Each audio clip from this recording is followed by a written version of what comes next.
Testing, 1, 2, testing, 1, 2, testing, testing.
Along with Brian Berner, we will have this game for you here tonight with Salina Liberty stepping out of AFL play to take on their friends from Rapid City.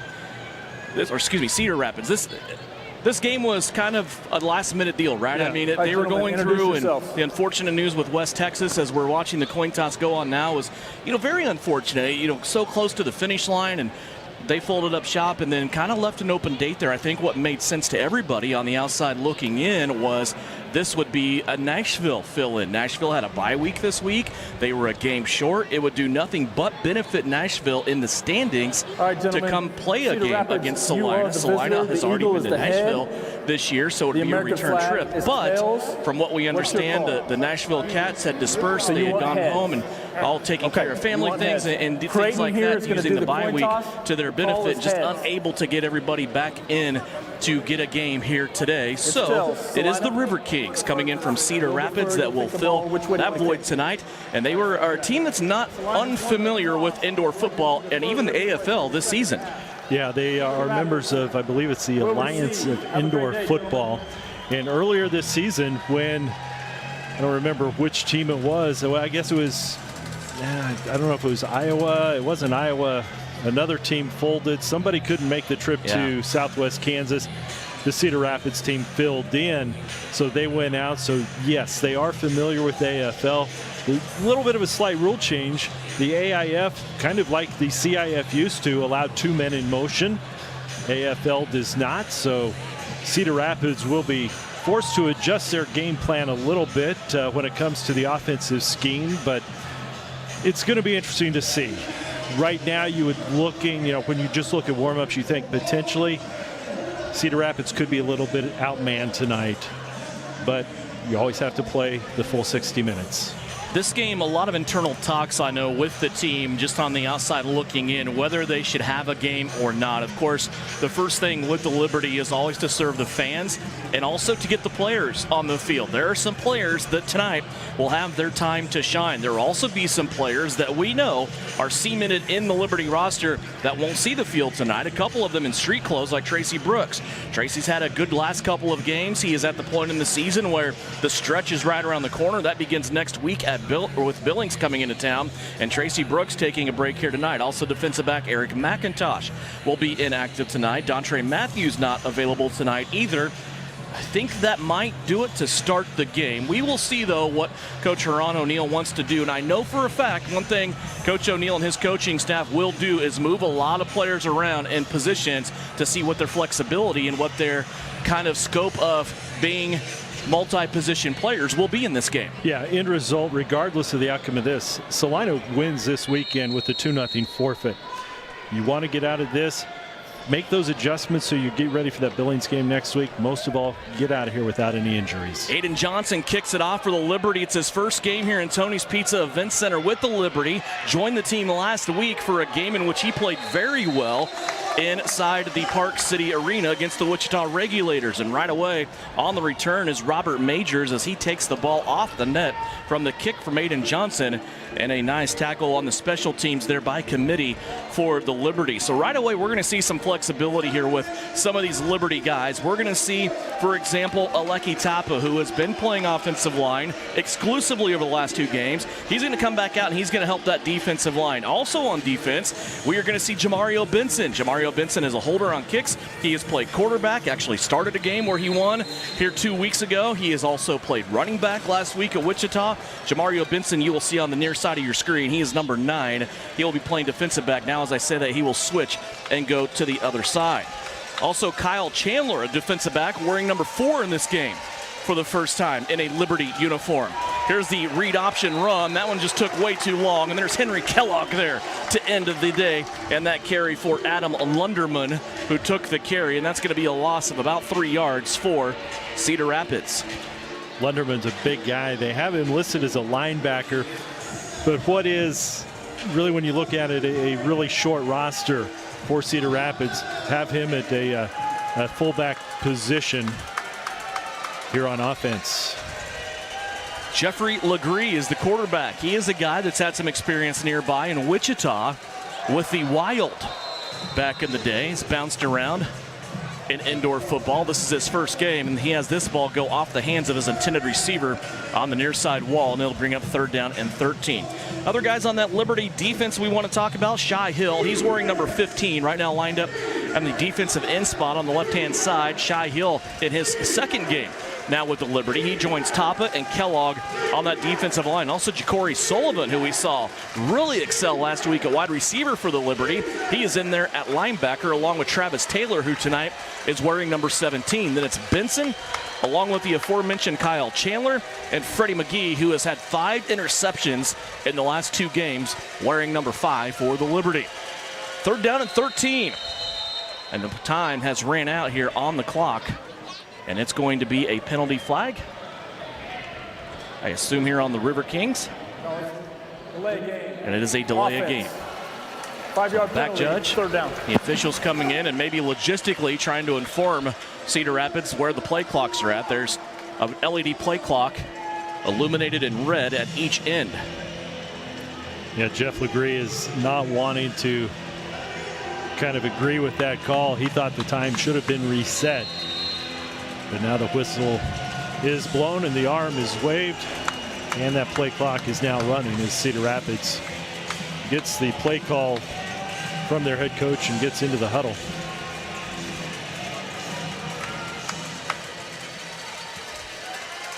Robert Majors comes on at wide receiver. He's in the slot in motion on the near side. 3rd down and 18. Legree trying to run. He is in the grasp of a Salina defender. It is going to be a sack. There, started by Travis Taylor. We talked about the tear that Freddie McGee has been on lately with 5 interceptions. Travis Taylor and Henry Kellogg the last 3 games have really been on a tear defensively with quarterback sacks. That'll bring up 4th down back at the 5-yard line now for the River Kings. And this is one thing that we, at least during the warmups, never saw any player kick the ball in warmups for Cedar Rapids. So in this situation, it would be an extremely long field goal anyway. So probably those go-to plays. But we're going to see what will happen later on. Legree chopped at the ankles. He gets away, though. Now he's going to scramble out, throw a lob pass in the middle of the field. It's going to be caught and then dropped. We saw a lot of that in warm-ups with this River Kings squad. They are having trouble getting on the same page with Legree as he does throw traditionally a very streamlined, hard, straight-line football. That time it was more of a lollipop inside. The receiver had a chance at it in his hands, could not make the catch. And now here come the Liberty out on the field. They were going to send Charles McCollum in at quarterback, and he will take over here with just 5 yards in front of him before pay dirt. He will bring with him a new running back. First game for the Salina Liberty and their new running back, Otis Weah. Weah, this is the first professional experience for him. He just finished up his college football season. Otis Odom will go from right to left, and we have movement up front. As the center for the Liberty that time, starting tonight at center, is Kyle Lester, got knocked back. And they will take this half the distance to the goal now, to the 2.5-yard line. Chris Byrne defense, number is the River Kings player that will be called for the offsides. Up front, it's Bruce Trigg at left tackle. Again, the aforementioned Kyle Lester at center. Kelvin McCoy playing right tackle. Odom in motion. They're going to pitch out. First carry of his professional career is going to be a touchdown for Otis Weah. What a carry that was, and a well-blocked spot up front by this Liberty offensive line led by Kelvin McCoy on that right-hand side. I know, and it's Weah. Huh? Your first carry as a professional? Yeah, it doesn't get much better than that. If he were wearing number 2, the way he cut the ball, the way he's built, to me, that would look like Tracy Brooks.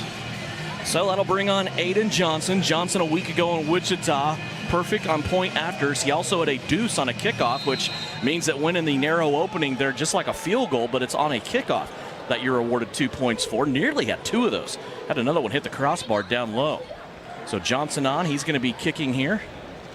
Placement is down, the kick is up, and it is good out of the hold of Jamario Benson. So Aiden Johnson helps put the Salina Liberty up as they go on a 1-play drive. 5 yards is the total of the drive, and 7-0 the score after Aiden Johnson puts the extra point through the uprights.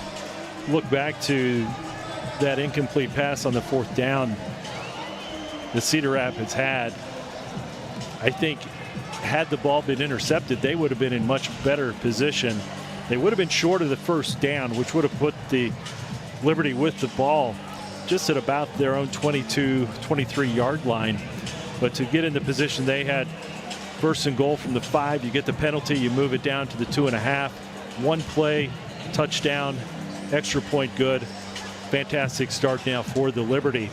So Aiden Johnson will be back in to kick off for the Liberty, and you want to think that he will have the green light. Again, the one situation going the direction he does is the standard, which did come into play, the concert rigging up above.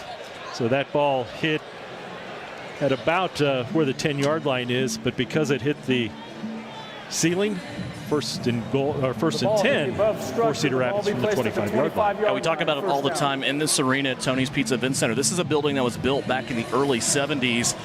Back then, concert rigging was kind of a thing that wasn't really thought of. You put the shell of the arena up and you're good to go. This is rigging that has been added after the fact. This was added probably, and I'm just kind of guessing here, maybe 7-8 years ago with the new sound system and things like that. But when you're kicking the distance that Aiden Johnson was, as we viewed it there on the video from right to left, that is in your way. When you're going the other way, you shouldn't have any problems other than maybe some speakers that I've never seen get hit here at Tony's Pizza Event Center. But the other way there, as Aiden Johnson just found out, a problem as he hits the concert rigging. Now the first pass out to the right-hand side, and a catch there for Robert Majors is close to a first down. It's going to go for 8 yards that time from Jeffrey Legree, and a second down coming up.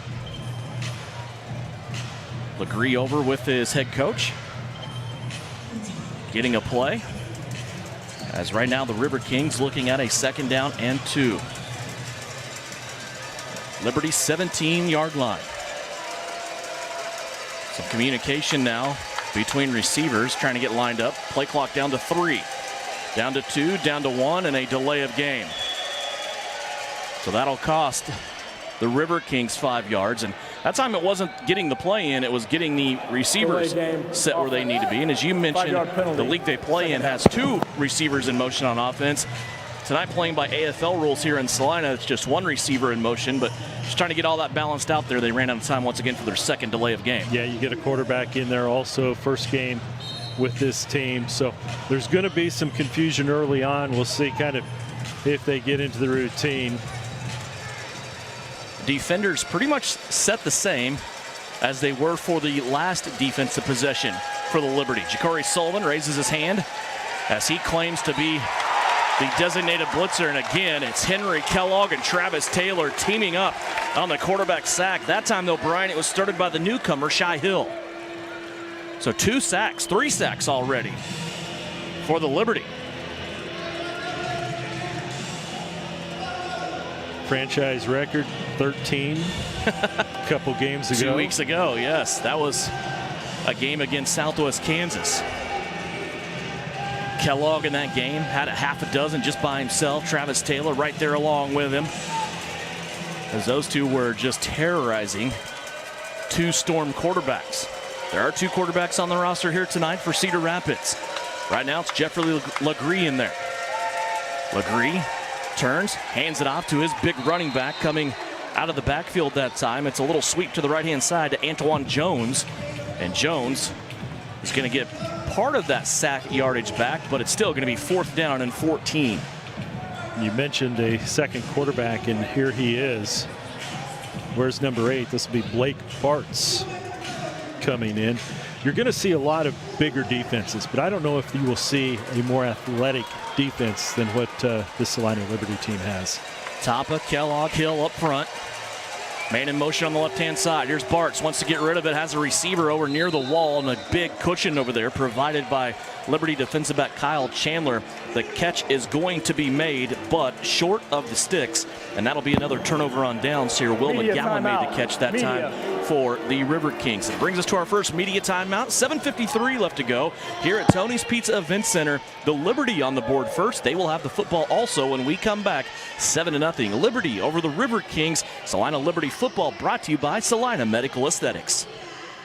Salina Medical Aesthetics wants to help you look and feel your best. Whether it's a simple aesthetic procedure like a hydrofacial, peel, injectable, filler, or a new skincare line, our professional team will customize a personalized plan just for you. Salina Medical Aesthetics is proud to feature Beautifil, a body sculpting procedure that will transform your body with gentle liposuction to slim one area while adding volume to another.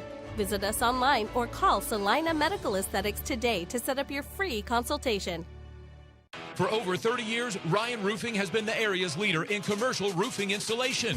Over 10 million square feet of Durolast roofing.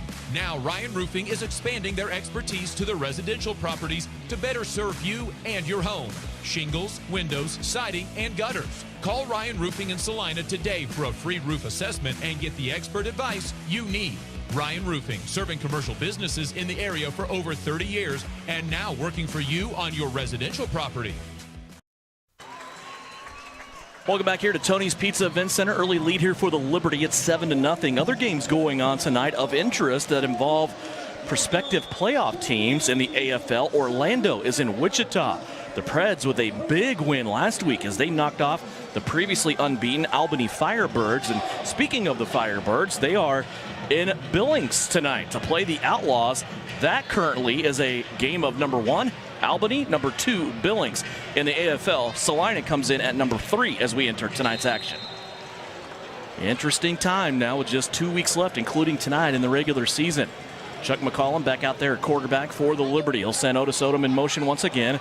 McCollum with the snap, rotates the ball in his hands, and they're going to stop this play in progress as a procedure penalty will be issued here against the Liberty. And I think these are things that Coach Ron O'Neill doesn't want to see things like this, right? To get out the delay of games, the procedure penalties, the kind of little mental errors that he calls them.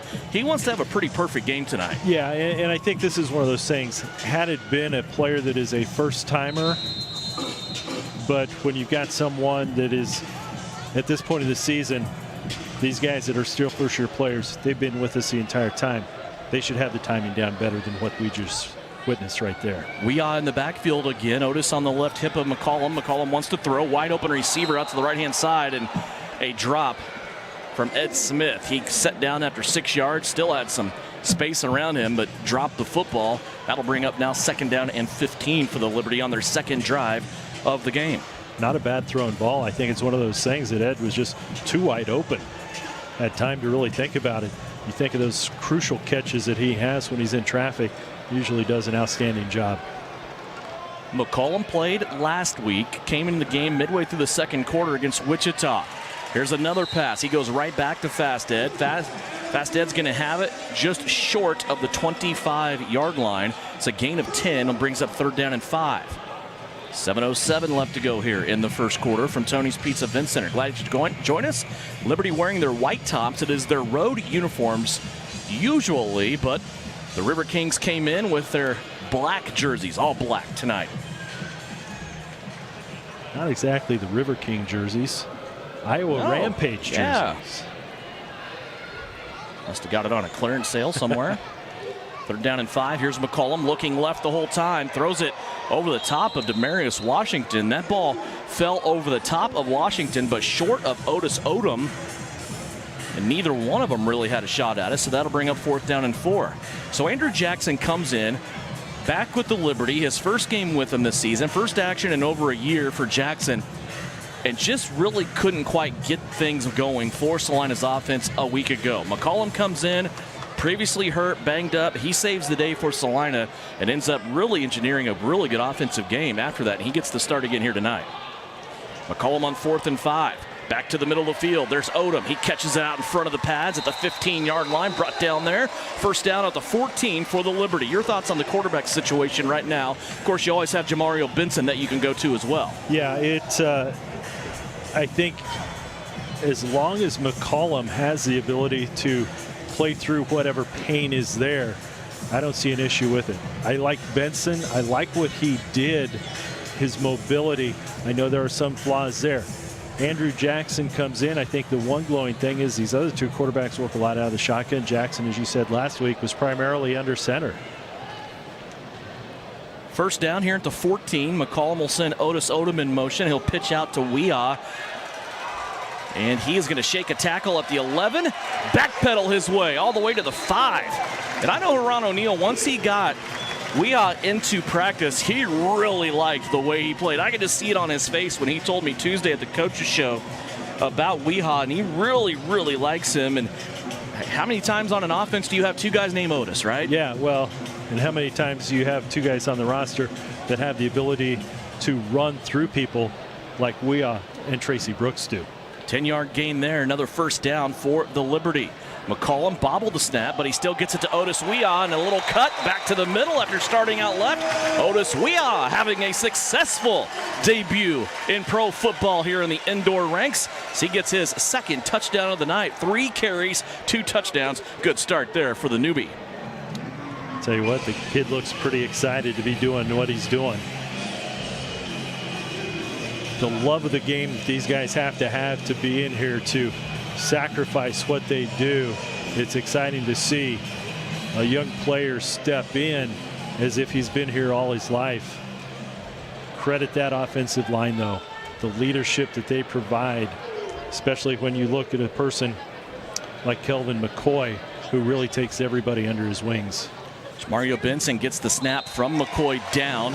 Came back a little bit funny, but Benson there able to handle it, gets it down for Aiden Johnson. It is good. And now the Liberty 14-0 take the lead and expand it by another touchdown. 3:52 remaining. Another media timeout here at Tony's Pizza Event Center. The Liberty leading the River Kings 14-0. Kansas Wesleyan is an exciting university and a vibrant community. It offers unique, nationally ranked academic programs, engaging activities, and successful athletic teams. KWU combines all of these strengths to open doors for your future.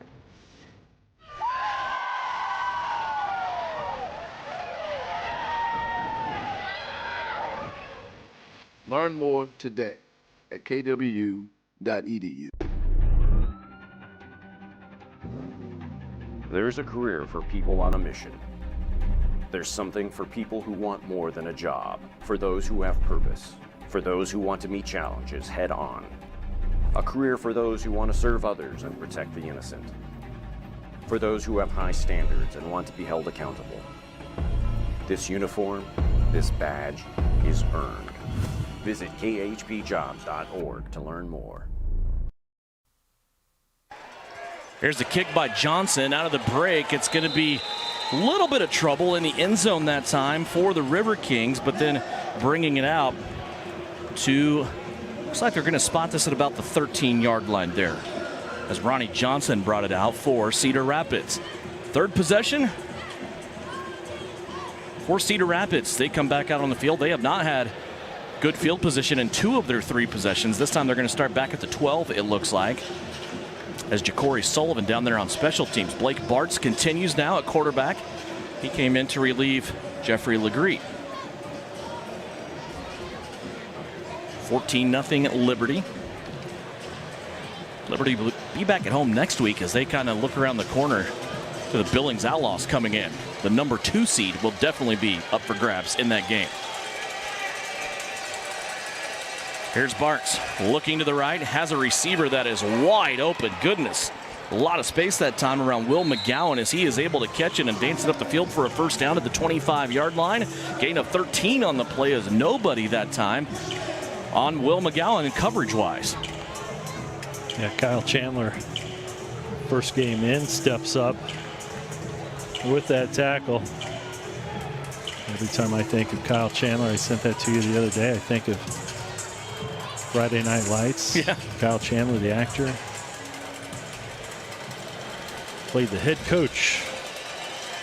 Chandler coming in, he was on the roster for the West Texas Desert Hawks. So instead of being here in Salina wearing a West Texas jersey, he is wearing a Salina Liberty jersey. Still in the same place, still have the same plans, but instead on the other team there that is still functioning here with Salina.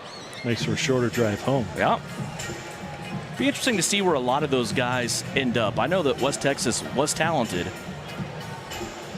Some talk of the roster was good, but they let go of their coach halfway through, so maybe underachieving a little bit from what ownership expected. I don't know, but I imagine some of those players will end up finding a secondary home and be able to finish the season here with some team. Second down here after a 3-yard gain. Bartz takes the snap, looks left. He's going to put this one up, kind of a back shoulder throw that time. And a flag will come in late on the play. He was looking for Robert Majors. Jamario Benson in on coverage that time, and I think the flag is going to go against Mario here. Yeah, that flag came from about 20 yards away. Pass interference, number 9, defense, 10-yard penalty. It's interesting that flag, I'm not going to disagree with the call. It's interesting that flag would come from the position that it did and not the official down there kind of in the vicinity. And Majors that time got turned around, so he was actually facing back to his quarterback, but they do call defensive pass interference on Jamario Benson, and that puts the football now at the 12-yard line for the River Kings. 2 receivers will split out to the left. Now they'll have a third as they go heavy on the left-hand side. Bartz pitches out that way. Antoine Jones will slam on the brakes, try to cut it back to the middle, and he's going to get about 1.5 yards on the play. Tackled in on there for the Liberty defense by Metafalu. Meta went in, had him wrapped up, allowed Travis Taylor to come in then and knock him to the ground. Kind of changing, getting my mind used to seeing number 17 and tie that to Travis Taylor. Taylor had his white jersey ripped off of him in Dodge City a couple weeks ago, about 3 weeks ago. Bartz now, second down at 8, goes to the end zone, and it's going to be caught. There's Robert Majors with the catch in the back corner of the end zone. And the River Kings go down and get their first points as we go just inside of a minute to play.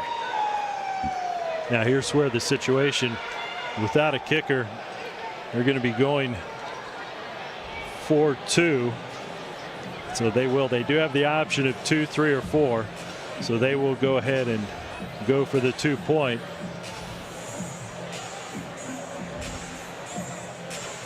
Clock continues to run, so let's hope they can run this whole thing out. So the officials are thinking about doing another media timeout. Hate to have 2 of those so close together.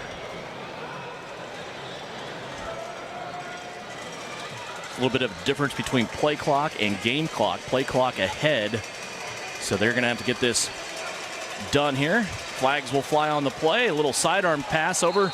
Nearly intercepted by Jamario Benson, and that's going to stop play here with 4.2 seconds remaining in the first quarter. Yeah, I think we're going to potentially have an illegal formation against Cedar Rapids. Officials will talk things over, and we'll get the call from the white hat. Illegal formation, offense. The tight end was covered up. That penalty's declined. The try is no good. So the penalty that time against the River Kings makes their point after no. And 14-6 is the score as the River Kings get on the board. The River Kings, as you said earlier, played out in Dodge City against Southwest Kansas earlier this season. Was not a favorable outcome for them as Southwest Kansas ended up beating them by quite a bit. But this is a team in a different league. Plays some different squads. But back in their history, they used to play in the IFL. It was a team that had some changes, and now here they are playing in Salina, subbing in for what was supposed to be the West Texas Desert Hawks. So we'll see who, and it appears it will be Will McGowan who will be handling the kickoff duties for Cedar Rapids. Not having seen him in any warm-up situation, it's kind of... There was no kicker warming up. An unknown what his range is going to be, whether he'll squib it, line it, tow it to an area, and it goes over the boards at about the 18-19 yard line. About C+. Yeah. No return. That's the end of the first quarter. The concern would have been that was to a wide open spot to where some speed Cedar Rapids could have been there. That's the end of the first quarter. Let's take a break. 14-6 is our score. Salina will have the football to start the second period. When we come back, you're watching Salina Liberty Football, and it's brought to you by Salina Medical Aesthetics. Think about the word precision. Precision is being exact and accurate. Isn't that what you want when it comes to electrical? Precision Electric in Salina brings exact and accurate quality to electrical jobs in central Kansas since 2003. Precision Electric's focus on quality and performance, combined with their experience and dedication, creates a winning set of finished products which saves their customers money. Precision Electrical Contractors is looking for licensed journeyman electricians as well as apprentice electricians. Apply online at pecsalina.com. It takes hard work, passion, and drive. It takes retraining your mind and your body.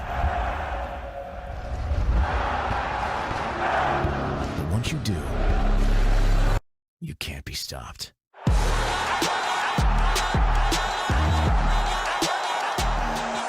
Salina Regional Sports Medicine, here to get you back in the game.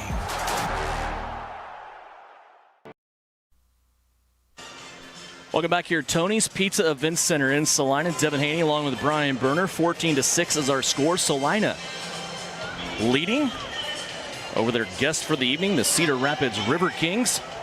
So far, newcomer Otis Weah. A couple of touchdowns on 3 carries for the Liberty. For the River Kings, it was Blake Bartz to Robert Majors. They did not have a successful point after touchdown, and it's 14-6. Liberty now set to get the ball for their third possession of the evening. As we said, back here, Tony's Pizza Event Center next week. On Saturday night, 6:35 kickoff. Be the second game of the season between the Liberty and the Billings Outlaws. When the Liberty went to Billings earlier this season, they committed 4 turnovers in that game. 3 of them were quick change scores for the Outlaw defense. 2 interceptions and a fumble recovery that ended up being defensive touchdowns for the Outlaws.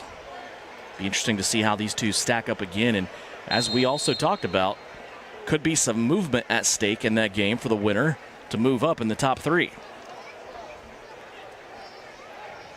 Here's Charles McCollum with Otis Odom in motion. Otis put a burner on the defensive back as he came out, met the DB for the River Kings.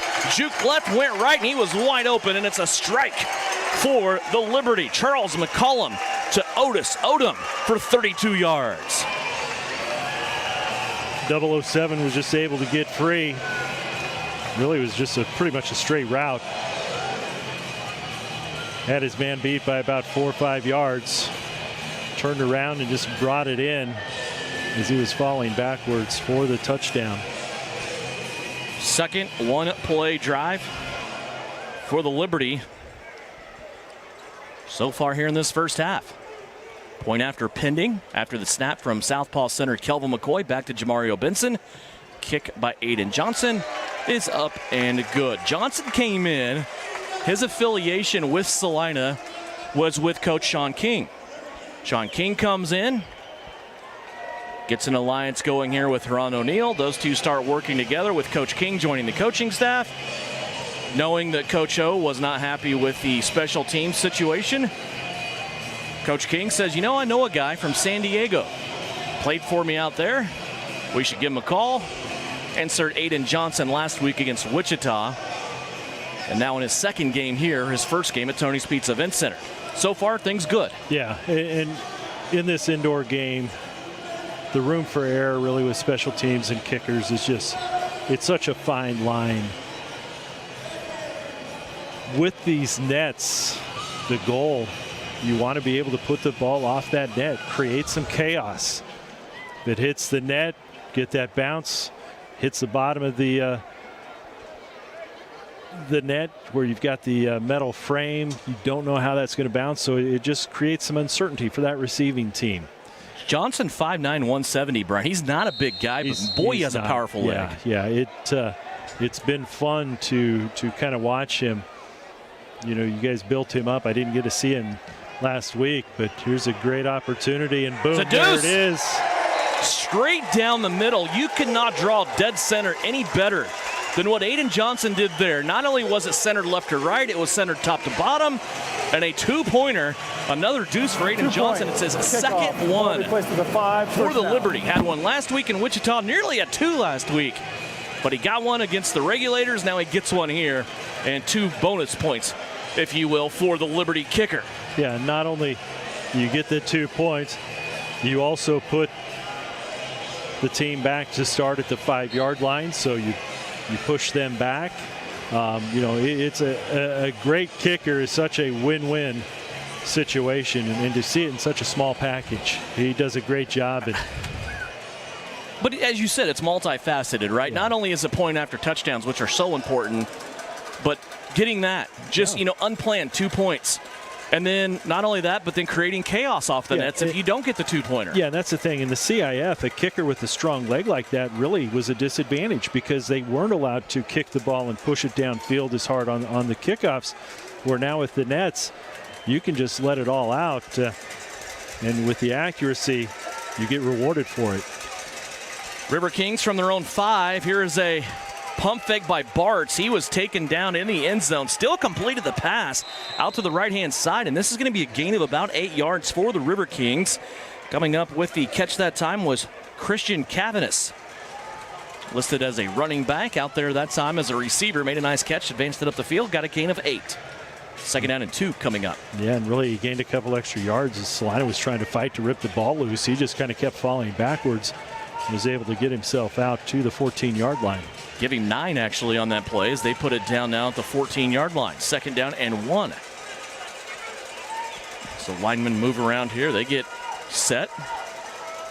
Blake Bartz, the quarterback still. He's going to scramble out right-hand side. There's Meta with the big hit. This ball tapped around, went off 3 different sets of hands. In there on coverage was Jamario Benson and Ja'Cory Sullivan for the Salina Liberty coverage team. Third down and 1 now.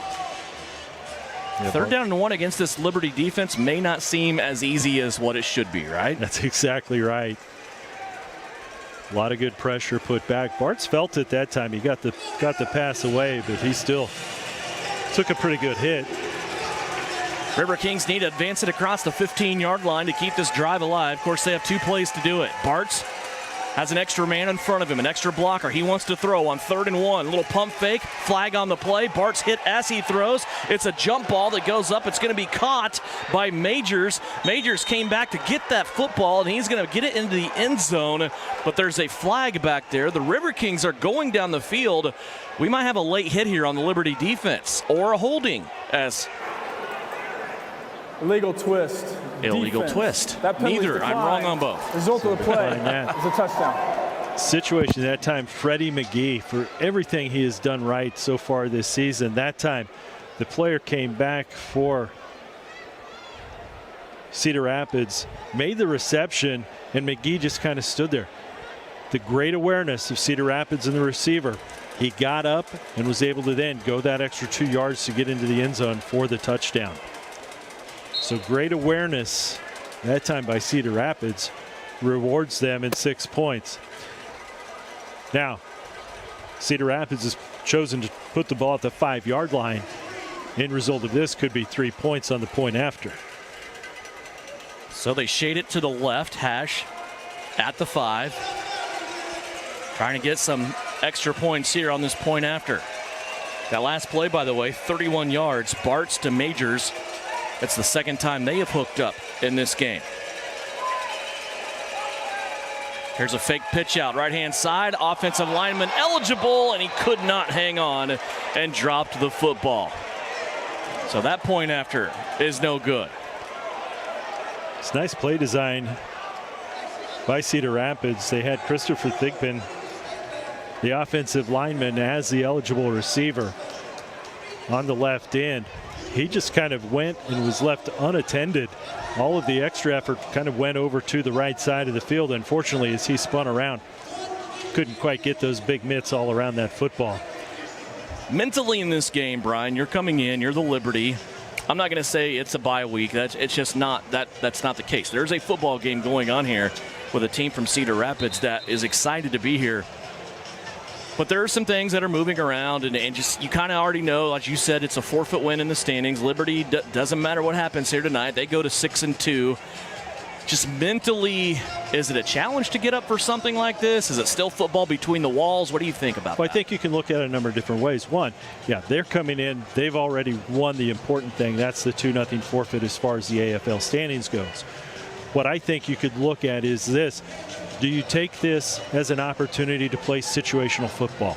Get people in key positions, and maybe you have a 2nd and 8. But in your mind, you're saying, okay, we're going to act like this is a 4th and 8. Put yourselves in those situations that could be useful in the next upcoming weeks. Ja'Cory Sullivan takes the short kick at the 20. He's going to leap over a defender coming in, diving at his ankles, and he's going to end up across midfield at the other 20-yard line. It's a return of about 11 for Ja'Cory Sullivan. And again, a short field here for the Liberty as they have 20 yards in front of them. And they will take over here leading 23-12 with 10:09 left to go here in the second quarter. Stick with us at halftime. We will revisit a player profile. It's brought to you by Precision Electric as we go back and we visit in with a player that we had on the Coaches Show Tuesday night, and that is the guy that's had 5 interceptions in the last 2 games coming into tonight. It's Freddie McGee. We'll have that again for you. We'll replay that interview for you coming up at halftime of this. 9:42 left to go, second quarter. Demarius Washington in motion. McCollum puts it up, back of the end zone. There's D-Wash, and another one-play drive as Demarius Washington catches his first target of the night for a 20-yard touchdown pass. Charles McCollum on that play just laid it in a perfect spot. When I was talking with the head coach of Cedar Rapids, Duron Clark, he mentioned to me, he goes, well, you know my cousin's on this other team, don't you? And I go, what? His cousin is Charles McCollum, the quarterback who just took him deep for 6 points. Clark and McCollum played together at Stillman College, and he indicated that they still have a number of records together. Right now, family not playing friendly. Not it at appears. 29-12, Aiden Johnson back on. High snap. Jamario Benson gets it down. Johnson yanks it to the right, and that's going to be off the net. It's a dead ball off that net, and a flag coming from the line judge on the far side. Let's see what that is about. I think they're going to say it might be an illegal blitz. Illegal blitz. Number 12, call. Defense. It's half the distance to the goal. Retry. Which is a call you really don't ever think of on an extra point attempt. Yeah. So they're going to go half the distance to the goal, and they're going to try it again. Yeah, that play just a little bit off timing-wise. As I said, the snap was a little bit tall, but then the guy coming early to Aiden Johnson's left probably affected that kick and his approach as well. So we'll try it again here. As Johnson this time will be kicking out a hold of Benson at the 10-yard line. Snap this time low, and Johnson punches it through. 30-12. As we come up against our media timeout here in the second quarter, 8:25 left to play. Here in the second, 30-12, Salina Liberty, and it's brought to you by Salina Medical Aesthetics. It takes hard work, passion, and drive. It takes retraining your mind and your body. But once you do, you can't be stopped.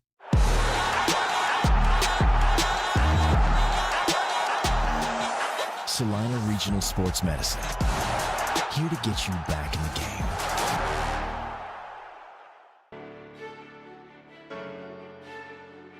Kansas Wesleyan University's nursing program enables passionate students to become in-demand healthcare professionals.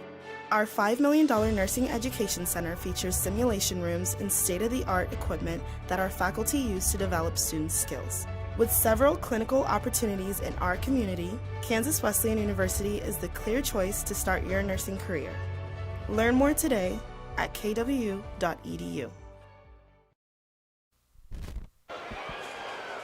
Another excellent video crew put together tonight on the video you are watching here on YouTube and SalinaPost.com by producer Trey Tolley. And boy, so far things good here in the broadcast booth. The Salina Pain Clinic broadcast booth, Brian, as we are looking at the Liberty up 30-12 here during the first media timeout of the second quarter.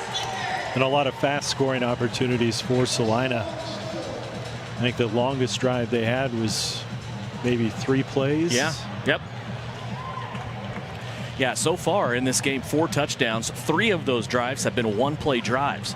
Also a deuce by kicker Aiden Johnson. 30-12 is our score right now as the Liberty take a commanding lead. But the River Kings, they've done well so far. I mean, they're keeping it within a possession or two as they go back and forth. And I think maybe that's doing everybody a favor, including the Liberty. Right. You don't want this game to be 60-0 at halftime. Well, I think after the first couple possessions that they've had, they've gained a little bit more confidence. I also think change of quarterback with Bart's coming in is kind of giving them a little bit more stability. Here's Aiden Johnson on the kick. This one's got a chance as well, but it goes to the right-hand side off the net, taken by Majors. He's got some space now to the 10, 15, cuts it to the wall on the right-hand side and brought down there at the 18-yard line. Majors played that off the net flawlessly. You can tell his ball skills are really, really good. Not only does he have 2 touchdowns so far in this game, but he has played the kickoffs now off the net twice, just really flawlessly. We're going to have change of quarterback once again, just as I make the comment that they look more comfortable with Bards. Of course. Jeff Legree comes back in. And unfortunately, the situation is, I don't know the equipment situation, but Legree comes out and another player tossed him a helmet. Looks like there's some helmet sharing going on. You always get a little bit concerned. Sharing equipment in some sports is good. Football is not one of those. You are not wrong. Bartz is still on the field. Legree comes in with him. Jeff Legree is going to split out to the right-hand side and play wide receiver. So tell me, I don't sound as dumb as I You are right myself. once again. How's that? How's that for you? Far from being correct. We have a extra player, it looks like, coming off the field, and they're going to have see how the officials want to rule this. Yeah, it's another delay of game. Delay of game. Delay of game. I was going to be concerned maybe that they're going to call with too many players. Well, they did. But they'll call the delay. Yeah. I saw Christian Cavanis running down the near wall, just barely above the wall as we view it here. And they had to wait for him to get off, and by the time they had done that, time expired on the play clock. Yeah, that's their 3rd delay of game. So that doesn't help. Put you behind the 8 ball. 1st and 15 now. Back at the 13-yard line. Bartz, 3 receivers all the right-hand side. He's going to hand it off here to Antoine Jones. Jones caught from behind by Shea Hill. Henry Kellogg also in there as well for the Liberty defense. Yeah, Hill kind of snuck around from the backside, was able to get a grab of the ankle. Just kind of tripped the River King player up. Kyle Chandler, just looking at him, a little bit different looking defensive back than what we're used to, right? A little bigger guy, 6 foot, 200 pounds. As he is playing here on the bottom of the screen wearing number 4. Here's a tackle in the backfield. Once again, this is the newcomer in his second game with the Liberty on defense. It's Shai Hill. And Shai has been really living in the backfield so far of the River Kings. Yeah, they got him. He's listed as a linebacker, Brian, but he's playing up on that defensive end spot right now. Yeah, and again, athletes. That's what, I made that comment earlier. And one thing I was kind of joking around before the game about Salina not having that many tall players. 10 of the 24 guys on this roster are 6 foot or less. Yeah.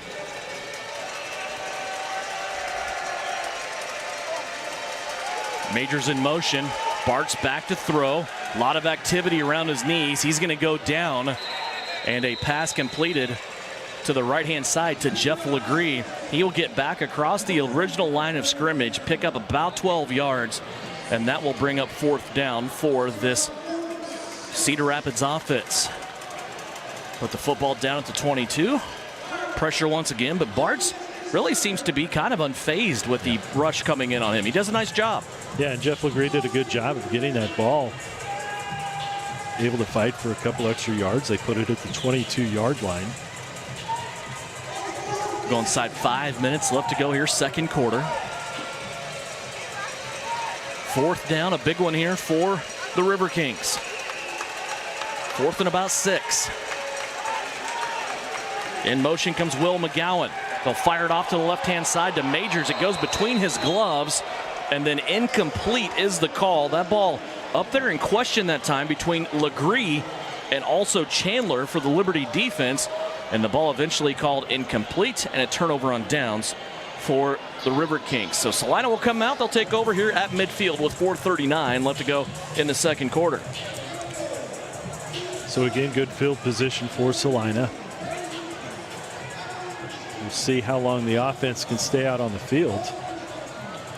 So far, the last touchdown, Demarius Washington. We talked about Otis Weah, 2 rushing touchdowns. Otis Odom has a receiving touchdown. They've all been lightning quick drives with Charles McCollum right now pushing the buttons offensively for the Liberty. Chuck in there, shotgun formation. He'll pitch it out. Travis Taylor taking the carry on the right-hand side. Trailer at 15, now at the 10, dragging a defender inside the 10 to the 8. There's a flag on the play that came from the back judge behind the River Kings defense. Holding against Salina. Shoot. So it was going to be a downfield hold. Holding, number 1, offense. 10-yard penalty from the spot of the foul. It's still first down. Travis Taylor getting in there. We've seen him in some goal line situations before, maybe be a blocking back or take those short yardage things, but man, a pitch out with some space to work that time. Taylor looked pretty good, didn't he? Yeah, he did. Good moves, and he's got good speed.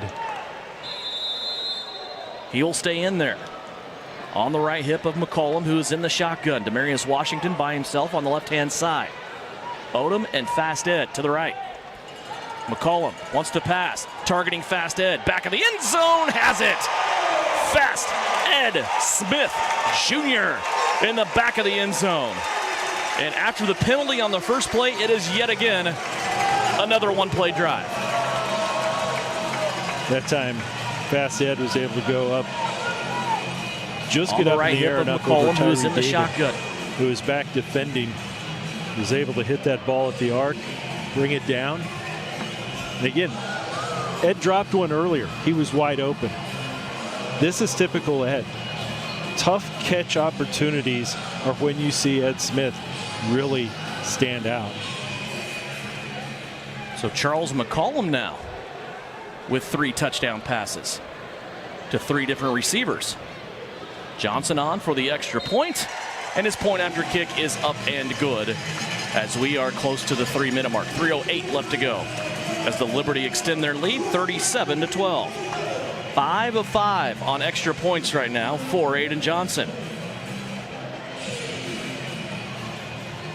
one of the knocks when you look around and people talk about this Salina team is that they don't have a high-scoring offense.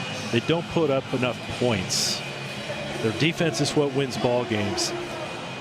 Tonight, I think you're seeing the different weapons that Salina has the ability to throw at you.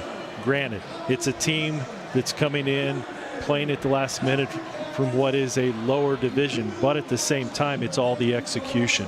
Salina is running the good routes. They're getting the good blocks. The quarterback is putting the ball on target. They're doing the things that they need to do. And offensively, you're seeing that they have that potential to put up points and can put up points in a hurry if needed. Some other games going on that we will keep you updated on. One game that we did not touch on earlier was the Washington Wolfpack playing the Southwest Kansas Storm. And right now in the fourth quarter, it is a close game with the Storm leading by 3. Of course, the Wolfpack in here for the last home game for the Liberty, and another deuce for Aiden Johnson. 4 points now on the deuce for Aiden Johnson. That's exciting, isn't it? I mean, you know, if that's not going to count on the scoreboard, it's going to come off that net, and it is going to come off that net hard. I mean, those kicks are carrying an extreme amount of velocity when they go into the net. Well, he's got 9 points himself tonight. Yeah. Yes, he does. That was such a good play. The ball is stuck in the net. There they go. They're able to get it out. Yeah, I forgot all about the Wolfpack game. We talked about that because that's 2 trips to the state of Kansas in the last 3 weeks for the Washington Wolfpack. So River Kings will have it at their own 5.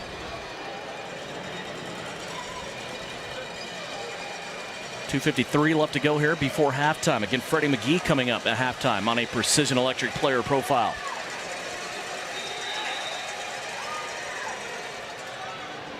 The official's going to stop play here. Cedar Rapids will take their first time out of the half. Timeout, Cedar 30 Rapids. seconds. I'll say Cedar Rapids with the timeout here. Checking in again, the Washington Wolfpack leading the Southwest Kansas Storm. This game is in Dodge City. As you said, Brian, it's 33-30 right now. The Wolfpack, who were eliminated from the playoffs last week, as far as we know, beating the Storm, who are trying to qualify for the playoffs. So you've got Albany at Billings 1 tonight, and 2. which that is probably the game of the week. Yep.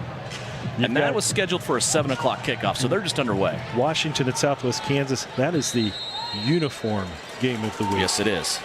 2 teams with the nicest set of threads. And then Orlando at Wichita, which we'll look in on. Here's a pass to the left.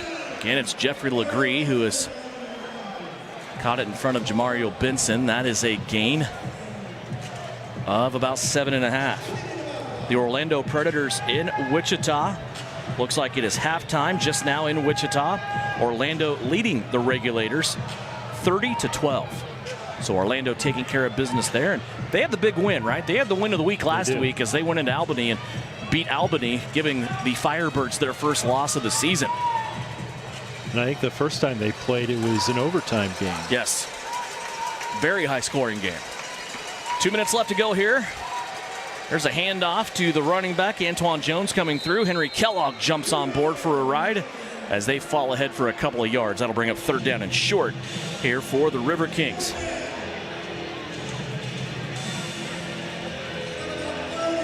Albany and Billings tonight. Get a score update for you there. Albany has just scored as they are midway through the first period. In Billings, it is Albany 7 and the Outlaws 0. We'll keep giving you those updates as we go along here through tonight. From Salina. 3rd down and 3. Legree out to the right-hand side. Majors in the slot in motion. Arts back to pass. Went to the right-hand side where there was nobody home. Freddie McGee, the closest one, and that should take us to the 60-second warning here at Tony's Pizza Event Center. 39-12 is our score. Salina leading over the River Kings. Back with more Liberty football. It's brought to you by Salina Medical Aesthetics. 1 minute timeout. 60-second timing rules are now in effect. Immediate. For over 30 years, Ryan Roofing has been the area's leader in commercial roofing installation. Over 10 million square feet of Durolast roofing. Now, Ryan Roofing is expanding their expertise to the residential properties to better serve you and your home. Shingles, windows, siding, and gutters. Call Ryan Roofing in Salina today for a free roof assessment and get the expert advice you need. Ryan Roofing, serving commercial businesses in the area for over 30 years and now working for you on your residential property. Kansas Wesleyan is an exciting university and a vibrant community. It offers unique, nationally ranked academic programs, engaging activities, and successful athletic teams. KWU combines all of these strengths to open doors for your future.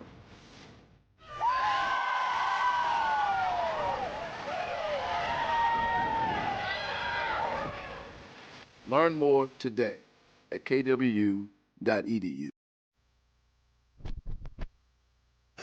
Final minute here from Salina in the Salina Pain Clinic broadcast booth. Devin Haney, Brian Berner. As we round out the first half here, Liberty leading 39-12. It's a 4th and 3 situation here for the River Kings. Bart's back to throw, quick out. Legree goes diving after it, had it in his hands, but it came loose when he hit the turf. And that will be another turnover on downs for the River Kings. Liberty will take over. 54 seconds left to play here in the second quarter. It seems like so long ago. I'm trying to remember who had the opening kickoff. They did. River Kings. Okay.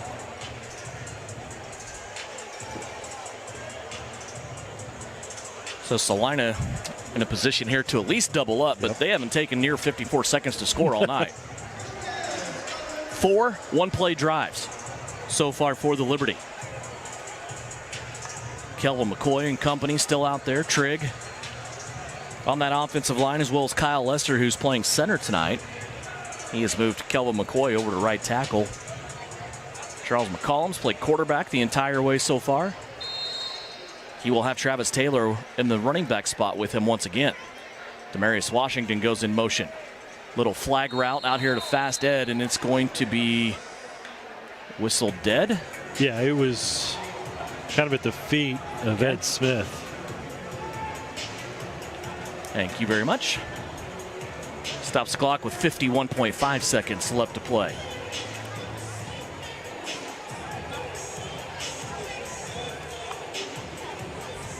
Second down and 10. Ed Smith, Demarius Washington to the right. Otis Odom will start out in the backfield. Now he will join them on the right-hand side. McCollum at quarterback. Looking to the end zone. Goes to the end zone. And there is Fast Ed Smith. Fast Ed with his second receiving touchdown of the night. That is McCollum's 4th throwing touchdown of the night. All here in the first half, as the Liberty tack on another 6 points and make it 45-12 with the extra point pending. Now at this point, I will wonder, will we see McCollum anymore when the teams come out for the second half? And at that point, will we see just Andrew Jackson?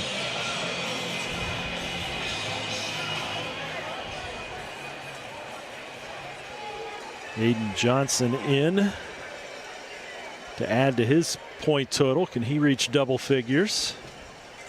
He does. Point number 10. Special team wise. It's incredible, right? And by the way, hang on, because there's another opportunity for him to add 2 more coming up in short order. 46-12. Pretty good stat lines right now being forged by McCollum, Ed Smith, Otis Weah, and also Aiden Johnson. Defense gave up 2 scores in their first 4 possessions, but since then they have kind of tightened down the straps and held the River Kings away from scoring position, 46-12 with 44.8 seconds left. Yeah, Cedar Rapids, they're not giving up, but at the same time, they don't have that bounce in their step like they did when this game started. All right, here we go. Never thought I'd look forward to kickoff so much. I mean, this is. You guys always gave me a bad time for loving special teams. Oh, we still will. Now you see why. Yeah. Aiden Johnson, this one again, has a chance, and he's going to go left of the upright, come off the net. Majors will play it again flawlessly, but then he's going to run into Ja'Cory Sullivan, and Sullivan takes him down at the 8-yard line. Did you hear the disappointment in the crowd? I did, yes. That ball goes, it starts kind of fading off a little bit, hits the net, and you hear that, oh. And I mean, it's an education process, right? Yeah. I mean, there's probably, a good portion of this crowd, half of them, I don't know, that had no idea that that was available. Yeah, and it really wasn't until this week where we would consistently see one of our kickers be able to get the ball in that range. So it makes it exciting. It definitely adds another layer of excitement to this game, and that's another reason. If Billings isn't enough, come out to see Aiden Johnson kick the ball. It was 9-0 last week at the end of the first quarter. There hadn't been an offensive point scored. It was a fumble, recovery, and a touchdown on defense by Travis Taylor. Then Aiden Johnson gets the extra point. Then he gets the deuce right after that. Here's a pass way down the field. It's tracked down by Freddie McGee at the 5. Freddie just quite couldn't get there. He had a lot of ground to cover, and he was not able to get there. He's disappointed in himself, but thinks that maybe he just had interception number 6 in the last 3 games fall off his fingertips. But still, a lot of ground made up there by Freddie McGee, who once again will be our halftime guest coming up as we take the break at the intermission. Joined us on the Coach Ron O'Neill Show. It's every Tuesday at AJ's in the Alley, downtown Salina. Starts at 6 o'clock. We always have a seat for you if you want to join us in person. But if you aren't able to, it is always on SalinaPost.com, and you can find it anytime on YouTube. Best coaches show in the AFL. Thank you, sir. We have fun. It is a good time. Buy one, get one free pizzas on Tuesdays. Lots of good drinks. There's another pass that could have been a problem, but it was deflected off the arm of the intended receiver that time for the River Kings. Will McGowan there with it. Looked like Jamario Benson had a beat on that football until it was deflected, knocked off its path. 3rd down and 10 coming up for Cedar Rapids. 29 seconds left to play here in the second quarter.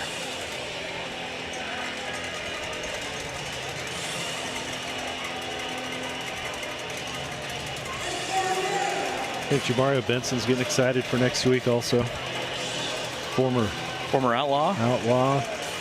Coach Ron O'Neill, a resident in the offseason of Billings.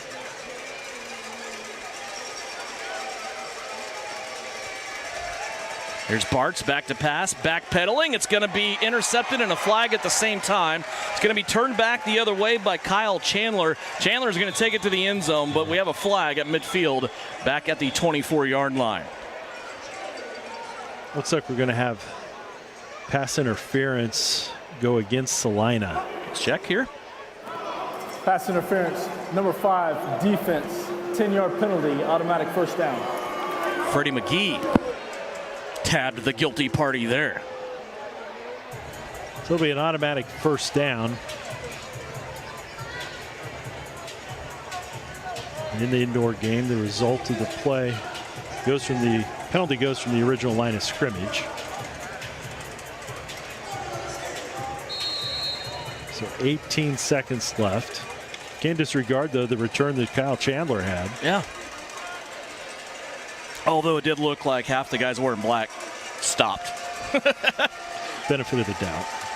Bartz throws it out to Legree, quarterback to quarterback that time. Legree out there playing receiver, obviously, on this play, and he's going to knife his way up to the 25-yard line. Clock still running. 2 timeouts remaining here by Cedar Rapids, and I don't know if they're going to use one or not. They're trying to get one now, and they do with 3.3 seconds left here on second down. I wonder why they weren't more prompt to call that timeout. They do have 2 remaining, now 1 remaining, but they have pretty much pigeonholed themselves into just 1 play left here, barring a defensive penalty in the first half. Yeah, I think it's one of those situations. You look at Salina, you've got 2 coaches up in the box. You've got 2 coaches down on the field. Cedar Rapids has 1. They have 1 coach with them on this entire trip. So he doesn't have that extra 1 or 2 people kind of putting words in his head and trying to give him advice as they go through all this. So Cost them a few seconds, but regardless, they were really down to the one play opportunity anyway. Yeah, and you hear all the time how Coach tells me how much he leans on Jorge Martinez, Coach Dillon, also Coach King, who has joined the staff. I mean, he thinks the world of his coaching staff and gives them a ton of credit. Here's a pass to the end zone. Once again, going up to disrupt that football. Jamario Vincent, he cannot come down with it, and it goes out of bounds over the wall, incomplete, and that will bring us to the end of the first half. So far, Liberty owning the first 2 quarters here, 46-12, as Liberty football is brought to you by Salina Medical Aesthetics. We will step aside. When we come back, we'll revisit an interview that we had from Tuesday's Coaches Show. We'll get to know Freddie McGee, and it's brought to you by Precision Electric as the Liberty lead it big here, 46-12 at halftime.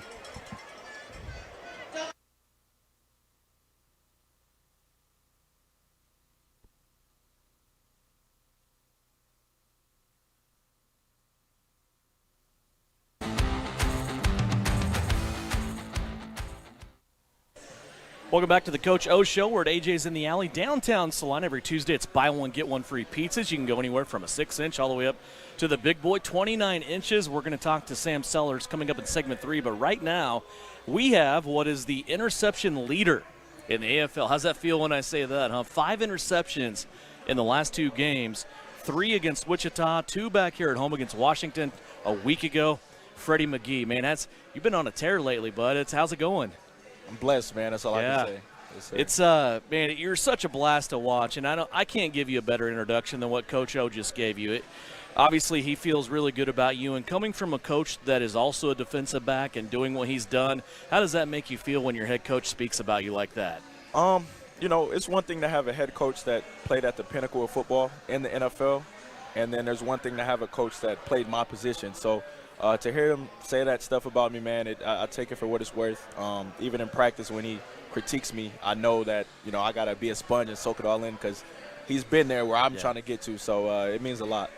Other than the whole Western Michigan thing, he gives you a lot of static about that. He didn't say anything tonight, though, did he? Yeah, he can't, man. I actually came in here in my Eastern gear on purpose, man. But, you know, I give him a lot of stuff. Sometimes during practice, I have my gloves. They have the black E on them. And I just look over like, Coach, you like my gloves? Just to pick with him a little bit. But, you know, a little friendly competition. So let's get to know you a little bit. You grew up, obviously went to Eastern Michigan, but you were a guy from Michigan originally. Canton, Michigan, I understand, your hometown. Salem High School. Talk about high school. And, man, I did a little bit of research. I don't like to do a whole lot because I just like talking to you guys sometimes. But, man, you were football. You did the trifecta, right? Football, basketball, all state in both of those. You qualified in state for track. What was your favorite in high school? I'd have to say football. Yeah. I was the best at football, but surprisingly, basketball I had the most fun with. My mom actually played basketball in college at Eastern Michigan. Yeah. My dad played football at Eastern Michigan, so got an athletic family. So they always told me just to stay in as many sports as possible.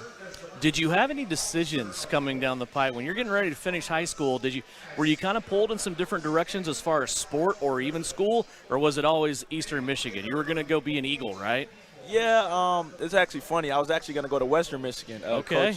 Coach O's alma mater. Does he know that? I don't think he knows. I don't think we talked about that. But, you know, I had an academic scholarship going to Eastern, and I actually walked on athletically. So, you know, my parents thought it was the best idea to take the money, and that's what I did. And I walked onto the team at Eastern, and, you know, the rest was history. So you mentioned it, and I don't know if Coach O knows this about you. Mom and Dad both kind of paved the way for you. They were both at Eastern Michigan, right? Both athletically. Yes, sir. Yeah, my dad, he played football and ran track at Eastern, and my mom played basketball. So it's kind of like I was born to be an Eagle, I guess. Yeah. So you go to Eastern Michigan. I always love talking about the college experience because it's different for everybody. Everybody learns so much, and we kind of evolve as humans. You were all conference, all MAC at Eastern Michigan. And how was the college experience for you?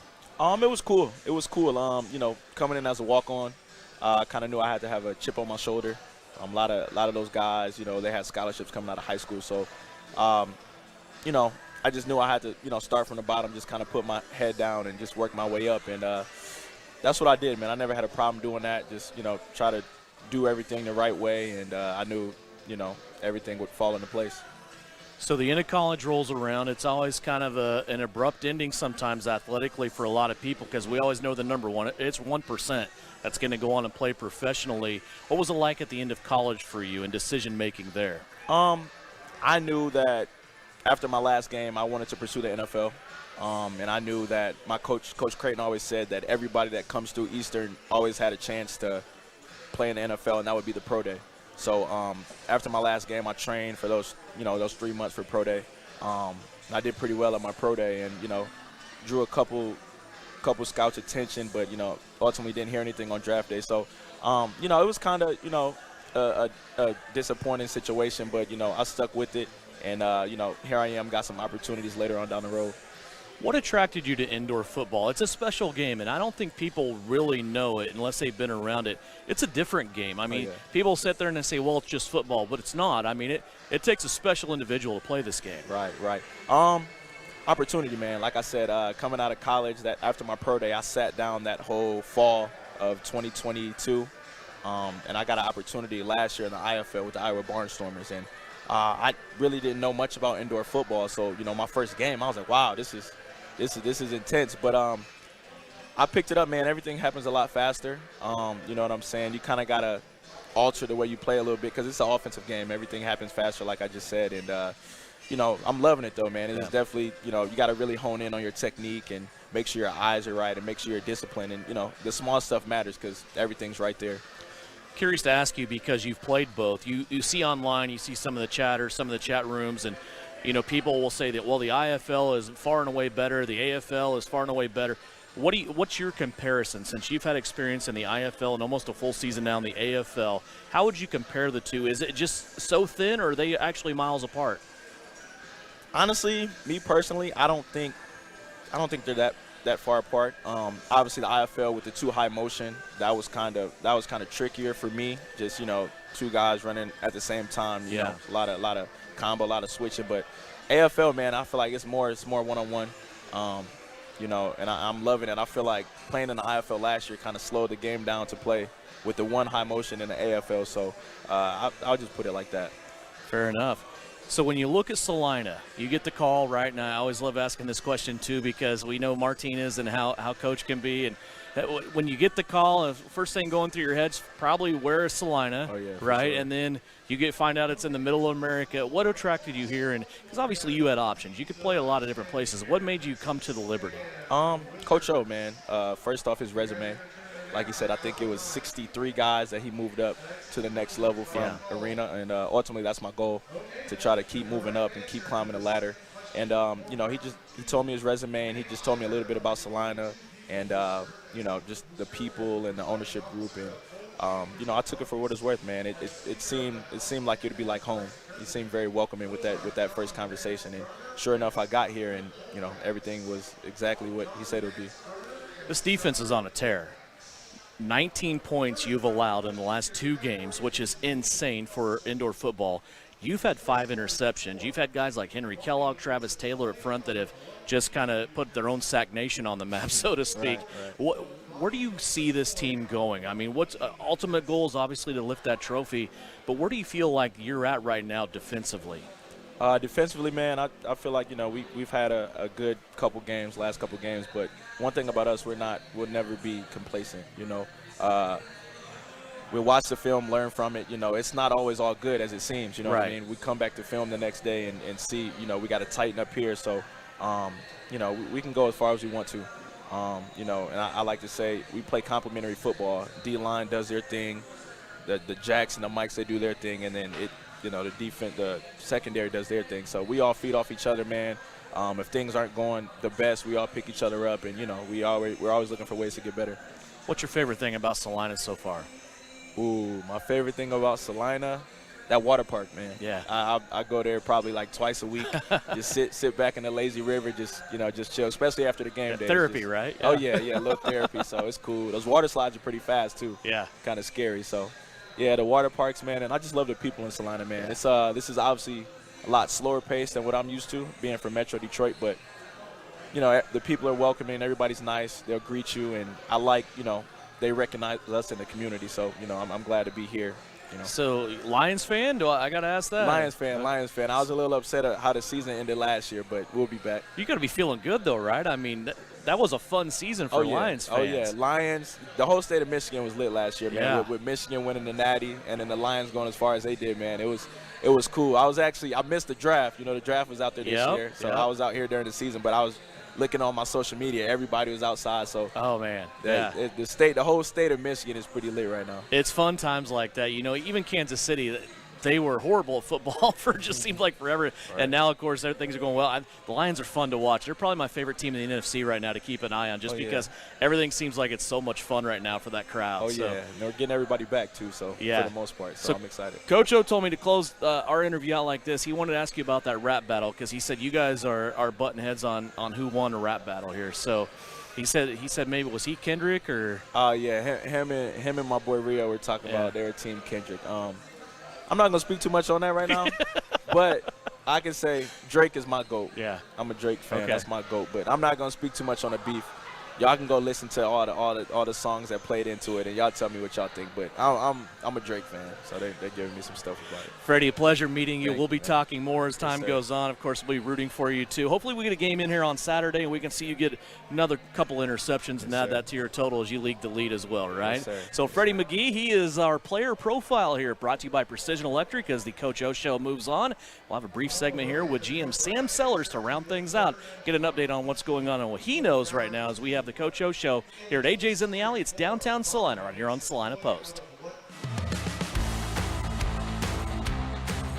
Salina Medical Aesthetics wants to help you look and feel your best. Whether it's a simple aesthetic procedure like a hydrofacial, peel, injectable, filler, or a new skincare line, our professional team will customize a personalized plan just for you. Salina Medical Aesthetics is proud to feature Beautifil, a body sculpting procedure that will transform your body with gentle liposuction to slim one area while adding volume to another. Visit us online or call Salina Medical Aesthetics today to set up your free consultation.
Welcome back here, Tony's Pizza Event Center in the Salina Pain Clinic broadcast booth.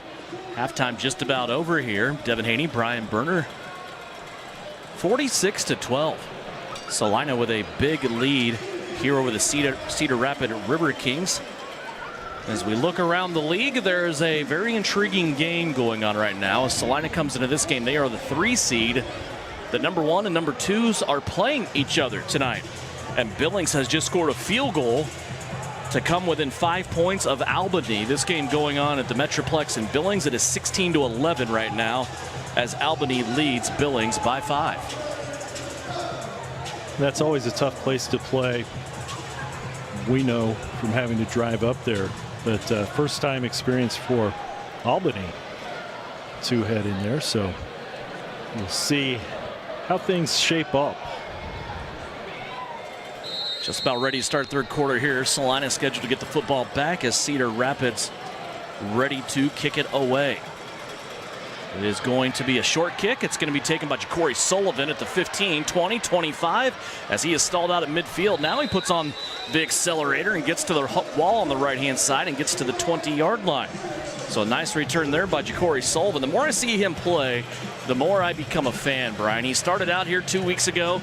First game with the Liberty, he was a special teams player, but played very well on special teams. Then we see him as a receiver last week against the Regulators. Caught a touchdown pass, 48 yards, all the way down the field, but was a good blocker on offense. And we see him playing defense here tonight. Man, I just like him. Yeah, does a good job. And that one was one of the adjustments that they made on special teams, was bringing the 2 deep guys back up to the 10 and 15-yard lines, respectively. Andrew Jackson now in at the quarterback position for the Liberty. I don't imagine we will see Charles McCollum here in this second half. He had 4 touchdowns in the first half. Jackson in the shotgun, back to pass, goes to Sullivan, who had the ball down at the 2, makes a heck of a catch. Somehow Ja'Cory took that off the turf as he was able to get his hands underneath, make the catch as he was crossing the midfield, or excuse me, the 5-yard line. We do have and was brought down at the 1. Personal have a foul, flag down. Number 95 for Salina. Personal foul It's a against 15-yard Salina. penalty after the play. You got a catch? The result of the play is a completed pass. So they will bring that football back to the 20, I believe. After having it first down and goal at the 5, it's going to be first down and goal at the 20. They said the foul went against Kyle Lester. I didn't see what took place. Coach Ron O'Neill is on a fact-finding mission of his own, talking to one of the officials now. The turf! So we'll see where they'll mark this off. Should come back to the 16, I believe. They had Ja'Cory Sullivan down at the 1. 10-yard penalty. First down. Say at the 11. And so it was a basically a dead ball penalty since it was after the play. So the end result was the reception at the 1-yard line, 10-yard penalty back to the 11. So first and 10, so Salina can get a first down without scoring. The Washington Wolfpack has just scored as Otis Odom catches another pass over on the right wall. That's going to be a minimal gain. The Wolfpack have scored to tie this game at 46-46 with 4 seconds left. As they threw a ball down the field, they beat a Southwest Kansas Storm defender, and with 4 seconds remaining, the extra point could be the difference in this game as it is tied up at 46-all. And Wolfpack with a kicker on for the extra point. I cannot think of her name to save my life. Can you help me on that? Melissa? Yep. I want to say Strother. Strother, yeah. And she hit the game winner. Number 3 for the new man on the team, Otis Weah, with his 3rd rushing touchdown of the game. And I want to say that's in 5 carries. You're probably right. But again, just puts his head down and just runs through guys.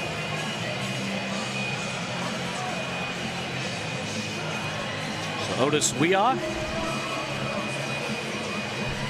another touchdown.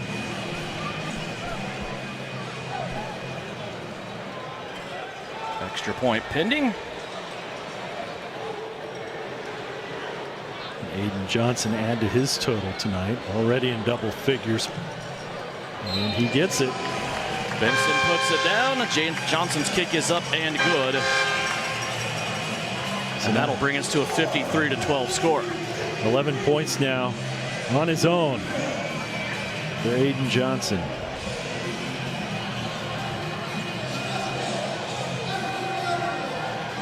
We knew, although the score didn't kind of show it here, Washington has a nice ball club. They do. And Southwest Kansas has been one of those teams, they've been up and down. Yeah. I mean, they've been just so inconsistent. Always a tough place to play out there.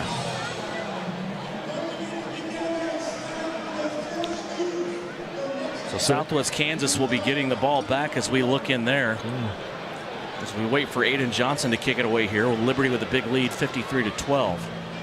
4 seconds remaining in Dodge City. The Wolfpack leading by 1.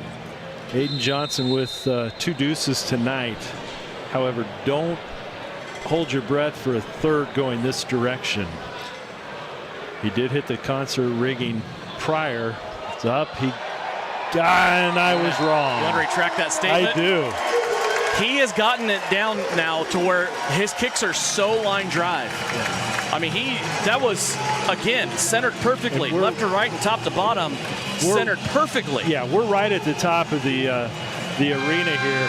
And it looked like I thought he was going to get some of that rigging as that kind of trajectory kept going. But an outstanding job to be able to get that deep enough, far enough, straight enough, and not touch the ceiling. He's going to mess around and get himself on the coach's show Tuesday. I'd say he's almost there. 13 points now. He has outscored himself. Cedar Rapids. Coach O has to be loving it. He's manufactured an extra touchdown on his own. Here's Bartz back to pass. He is knocked down again in his own end zone as he throws, and it goes wide to the right, incomplete. That incomplete pass will bring up 2nd down and 10. And again, as you said, Brian, one of the great things about this, not only do you get extra points, but it puts the other team back starting at their own 5-yard line. It's a horrible field position. Yeah, it is. You've seen Cedar Rapids able to get a couple of good returns, and by good returns, between the 15 and 20-yard line. But to put yourselves to where your back is at the 5-yard line, and especially when Salina, even though they've only had 3 sacks tonight, they can put pressure on the quarterback, especially when he's in the shotgun.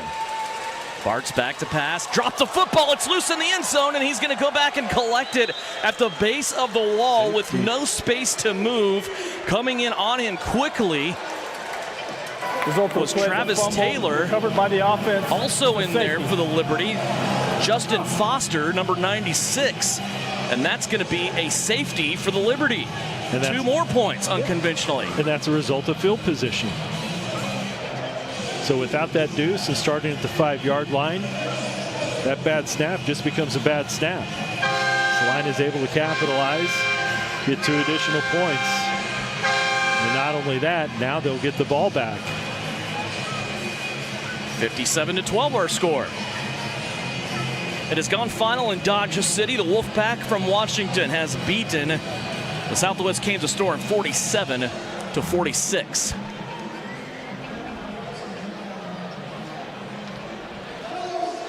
We've heard some rumblings, Brian, about the 5-team playoff format that was announced a week ago. Now may be flexed up and include 6 teams. If that should happen, that game between Washington and Southwest Kansas is huge for the Wolfpack. Here's Otis Odom on a return, 25-20, and gets rocked down at the 17-yard line. Good hit there by Will McGowan, but a big return from Otis Odom. Salina appears to be clicking on all cylinders right now. Let's go back and finish that thought. Washington came into tonight with the 5-team plan.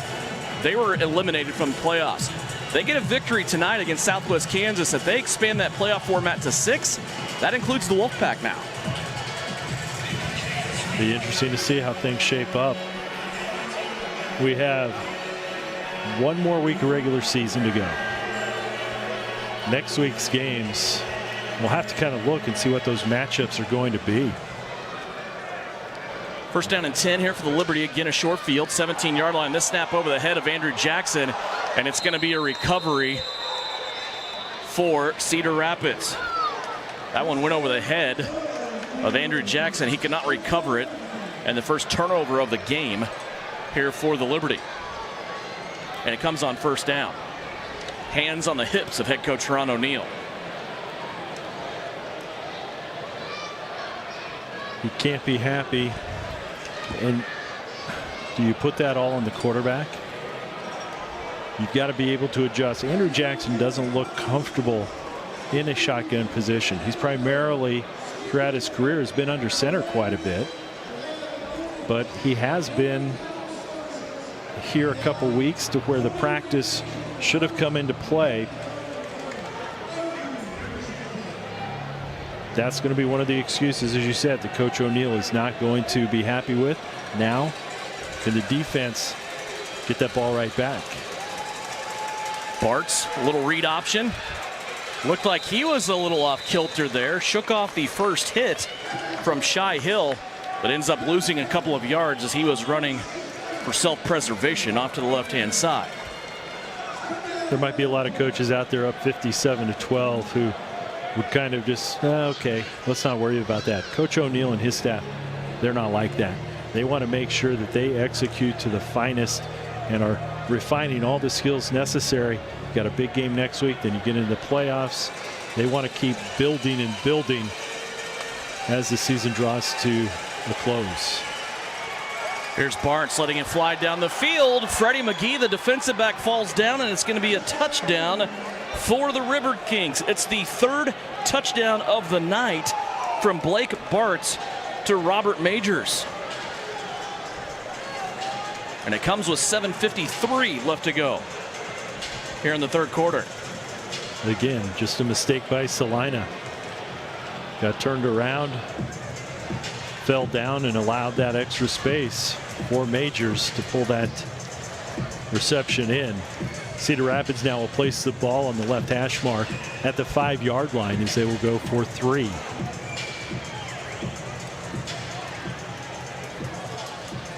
So the second time they have gone for a 3-point attempt on the point after touchdown. Last time they ran this, it was an offensive lineman eligible play, with the lineman then able to make the catch. Here's Bartz, right back to the end zone. That one too hot that time for Majors, and it goes incomplete with 6:59 left to go. And our media timeout. Score remains 57-18 with a media timeout. Salina Liberty still leading big midway through the third quarter, 57-18. Liberty football brought to you by Salina Medical Aesthetics. Think about the word precision. Precision is being exact and accurate. Isn't that what you want when it comes to electrical? Precision Electric in Salina brings exact and accurate quality to electrical jobs in central Kansas since 2003. Precision Electric's focus on quality and performance, combined with their experience and dedication, creates a winning set of finished products which saves their customers money. Precision Electrical Contractors is looking for licensed journeyman electricians as well as apprentice electricians. Apply online at pecsalina.com. It takes hard work, passion, and drive. It takes retraining your mind and your body. But once you do, you can't be stopped.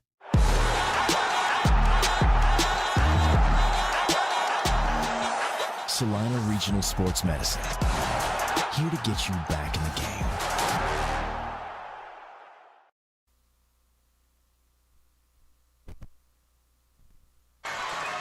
Back here at Tony's Pizza Event Center in the Salina Pain Clinic broadcast booth, a friendly game of tug-of-war that involved the Cedar Rapids River Kings. They had one guy, Brian, jump off the bench and try to help out the girls' side, and then all of a sudden it looked like the whole team was out there giving it a go.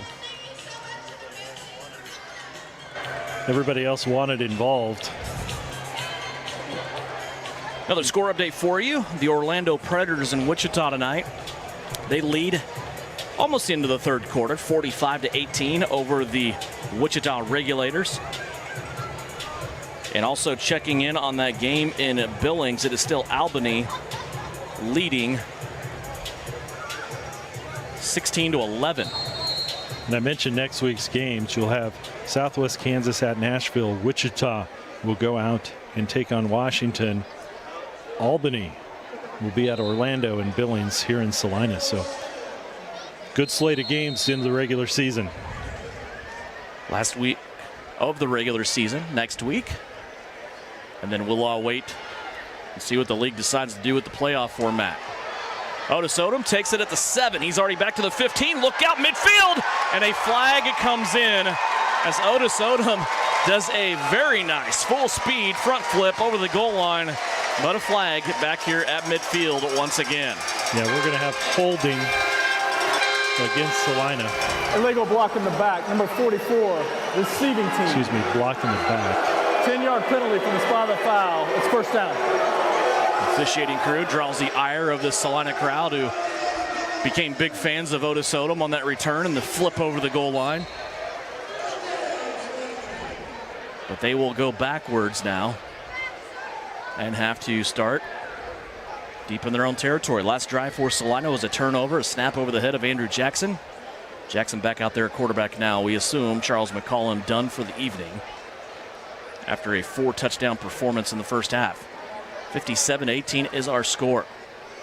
Ed Smith has a couple of receiving touchdowns in this game. Otis Weha, who has the ball now, 3 rushing touchdowns, and he is free and loose once again. Breaking tackles at midfield, still churning those feet as he goes all the way to the 25-yard line.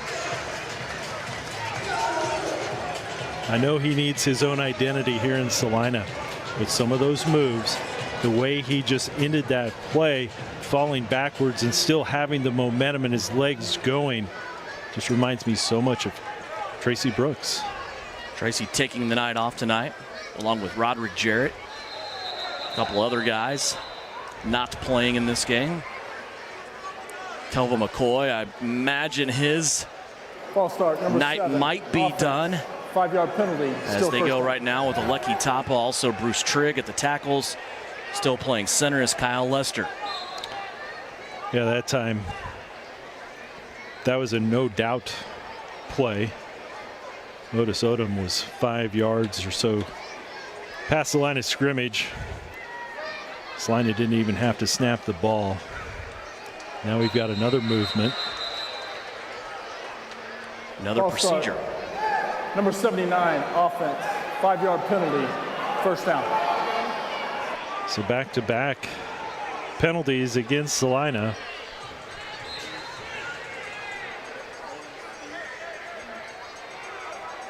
Clock continues to go. 5:19 left to play here in the third.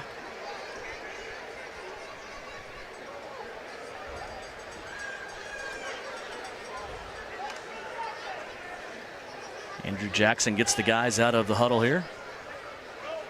Weah, the running back, to his right. Jackson wants to throw. Ja'Cory Sullivan has it in the backfield. Now he's going to get back past the line of scrimmage. Now he retreats, trying to fight for some yardage here, and he's going to take a play that gets back to the line of scrimmage. They're still going to give him forward progress there to the 14-yard line, but now it's going to become second down and 20.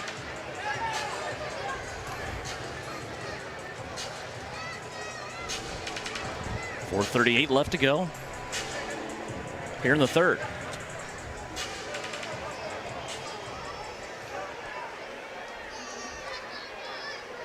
Jackson with 2 receivers on the right-hand side. Now make it 3 as Demarius Washington goes in motion. Jackson wants D-Wash down the middle of the field. D-Wash open, D-Wash scoring. Demarius Washington has scored his second touchdown of the evening, and it's a big, big strike from Andrew Jackson. Jackson was able just to kind of step back. Otis Weah helped provide some blocking.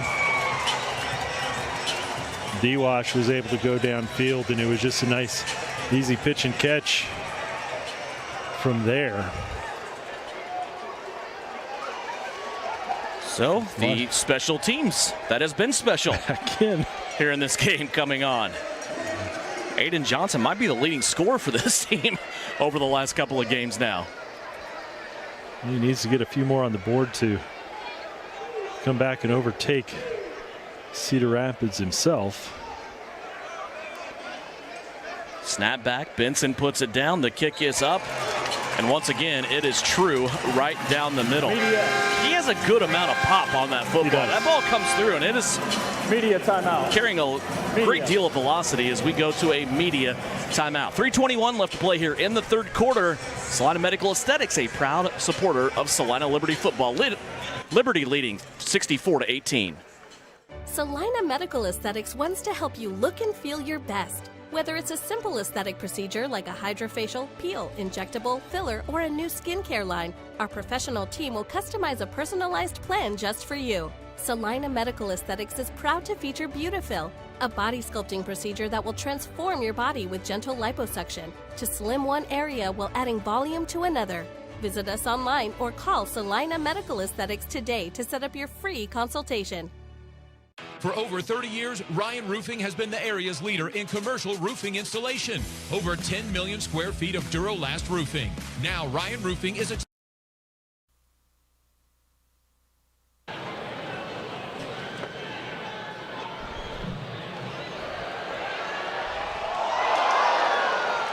missing a deuce opportunity once again, just narrowly, as Aiden Johnson hit the left upright that time, Brian, as he was again kind of in the neighborhood that time and trying to score another deuce. 15 points so far for Aiden Johnson, the kicker in this game. Narrowly missed another one there.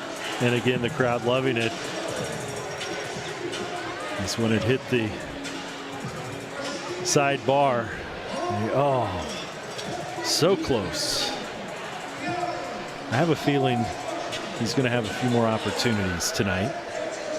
And again, from a fan standpoint, you didn't know that you needed this in your life, but you do. I mean, it's... I tell you what, somebody's got to step up. We need some sort of sponsorship that the crowd gets something with every deuce that's scored. Love it.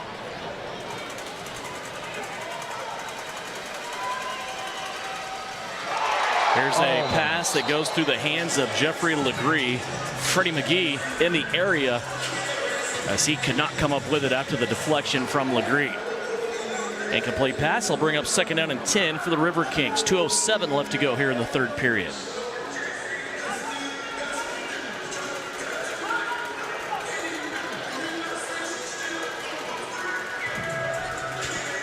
Travis Taylor out there playing on the left defensive end spot right now. Josh Frazier is in the center at nose tackle.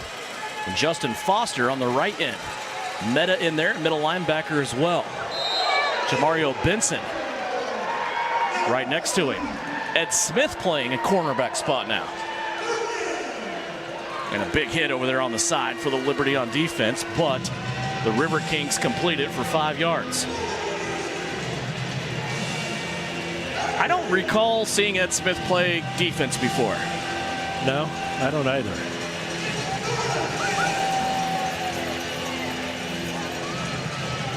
Jamario Benson playing linebacker now. He's in there with Meta in that middle level. Third down and 5. There's a pass right at the sticks at the 15-yard line. It's going to be caught by Will McGowan. They're going to give it to him. Move the chains here. Coach Ron O'Neill doesn't like it, but nope. Now they're saying short by a football. They started on the 6-yard line. 4th down. The River Kings do not have to run another play here, as the play clock for some reason still has not started. 34 seconds left here on the game clock. Still no play clock. 4th and short. 4th and a football. They go to the big guy, and he is not going to get it.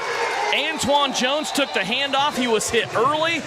And then that Liberty defense stands tall, led by Travis Taylor. And look who also stuck his nose in there. It's Jamario Benson. What a play there by the Liberty. Those are the situations you were talking about before. Exactly right. You play yourself 4th and short. No matter where you're at on the field, we're going to take it as if it's going to be a goal line situation. We've got to do everything we can to stop the opponent. That brings us to the end of the 3rd quarter. Salina up 64-18. 15 minutes of football left to go from Tony's Pizza Event Center.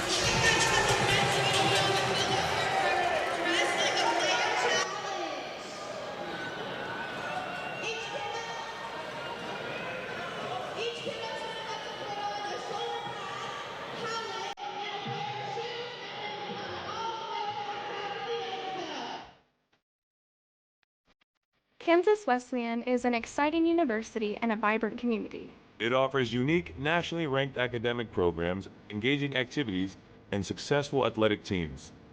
KWU combines all of these strengths to open doors for your future.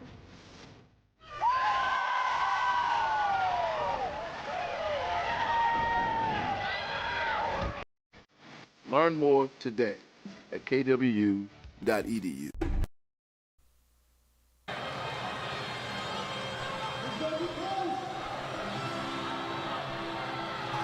Back inside the Salina Pain Clinic broadcast booth, Devin Haney, Brian Berner.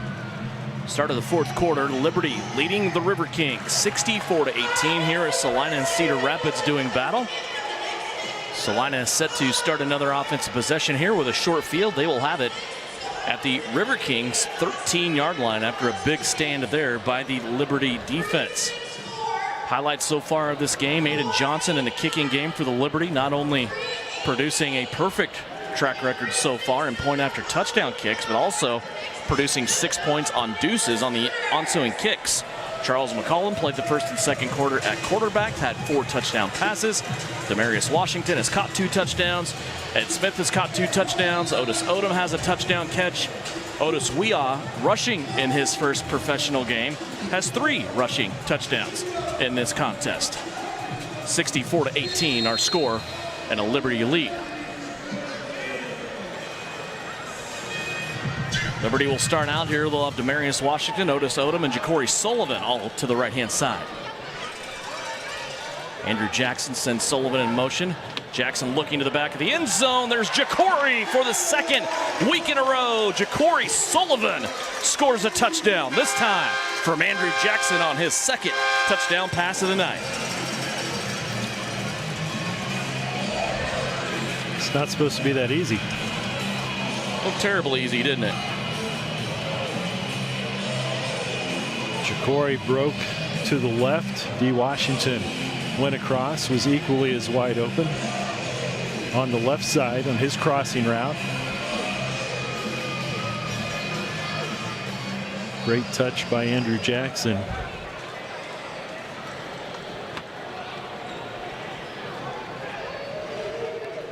Travis Taylor getting everybody organized here for the point after. Aiden Johnson's kick is up, and it is good. He adds yet another one. 71-18. Now our score. And in 2 weeks, Aiden Johnson has been perfect on point after touchdowns.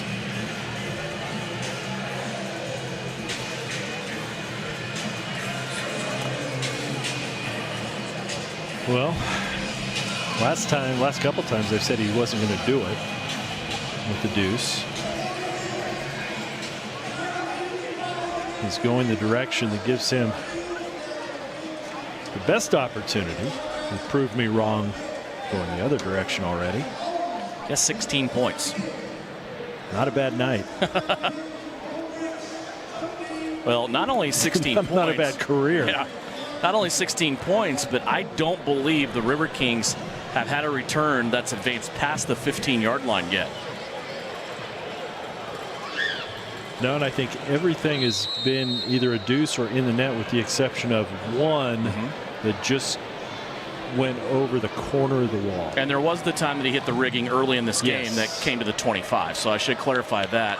This one's going to hit off the net off the right-hand side. Now die in the end zone. That's going to be picked up and returned to the 8-yard line. And that's what I'm talking about there. Ronnie Johnson was going to play that ball off the net, and that ball just kind of died on the turf and didn't bounce like he thought it was going to. But he still was able, Johnson was, to get the ball back to the 8-yard line. Still not great field position here for the River Kings as they come back out on offense. That's one of the toughest things. Teams don't always get the opportunity to practice a lot in the arenas themselves where the netting is up. But for a team like Cedar Rapids, who doesn't use the rebound nets in the league that they have played in, so this is only, I believe, probably the second game that they've had this season with rebound nets. Today, when they came in here for pregame, would have been the first time they would have been able to just kind of throw the ball off the net and kind of see how it goes. And as we saw in Dodge City, the tension in those nets changes from arena to arena. Not a lot of tension the game that we were in Dodge City. These are strung pretty tight. Bartz with the snap. He's going to give it to Antoine Jones. Biggest play of the night for Jones as he zigzags his way off the right-hand side and pick up 11 yards on the play. First down carry there for Jones in the running game for the River Kings. 12:19 left to go here, fourth quarter. Again, Washington tonight went into Dodge City and they upset the Southwest Kansas Storm 47-46. Also at last check, Orlando is leading Wichita 45-18. The tight one in Billings, Albany leading by a possession at last check as well by 5 points. Here it's 71-18. Three receivers to the left-hand side for the River Kings.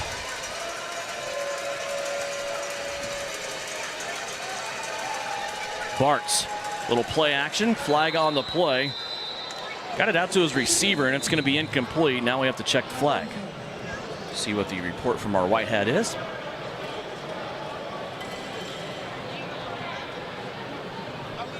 Illegal formation, offense. The receiver was covered up. It's a 5-yard penalty, still first down. So formation penalty there for the River Kings that will back them up 5 yards. First down and 15 now.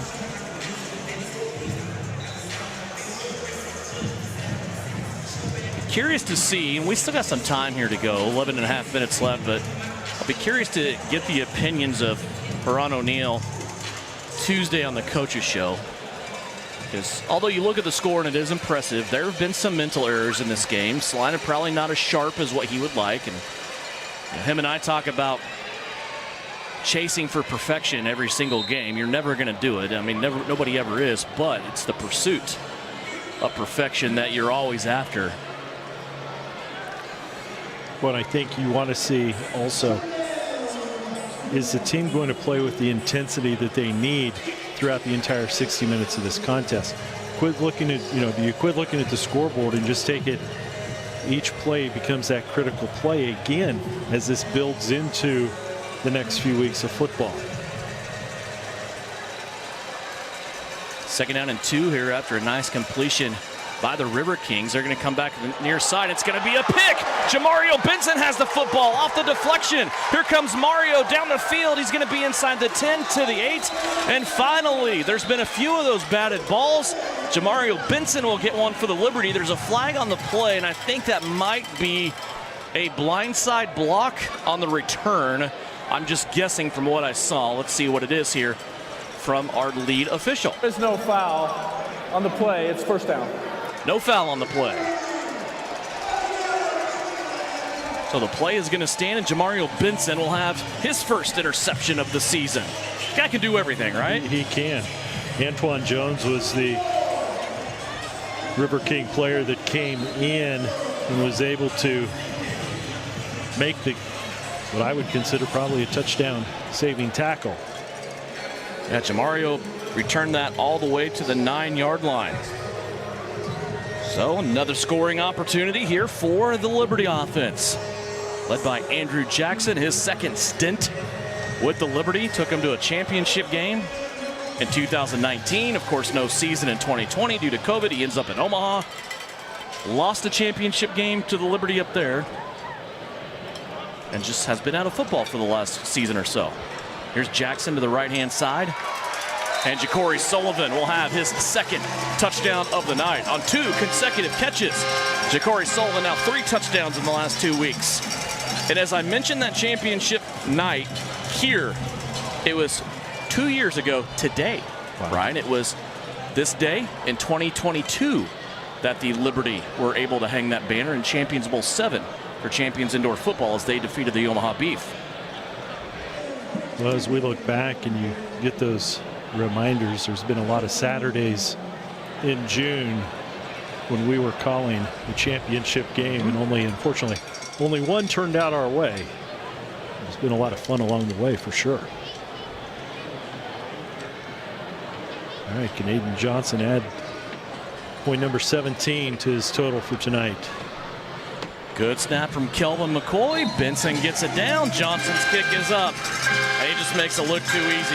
8:48 left to go. Aiden Johnson gets point number 17. Immediate timeout. An immediate timeout as the Liberty lead it by 60. Brought to you by Salina Medical Aesthetics. There's a career for people on a mission. There's something for people who want more than a job, for those who have purpose, for those who want to meet challenges head on. A career for those who want to serve others and protect the innocent. For those who have high standards and want to be held accountable.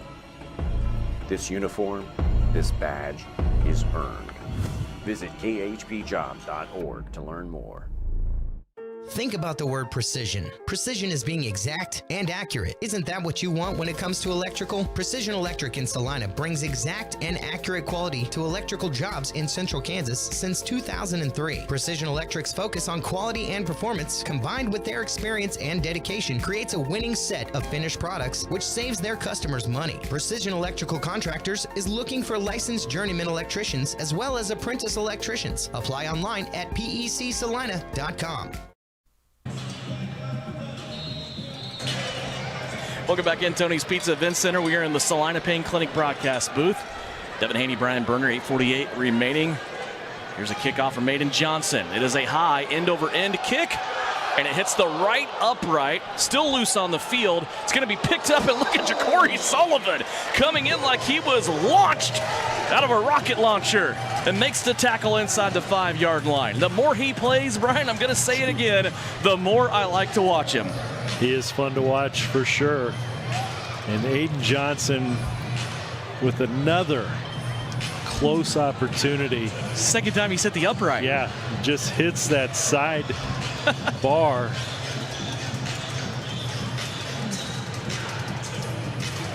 It's tough for us to keep track of some things unless we watch every single game and see every single team. And unless we haven't seen a team in person, if there's a better kicker in the AFL right now than Aiden Johnson, I definitely want to see him.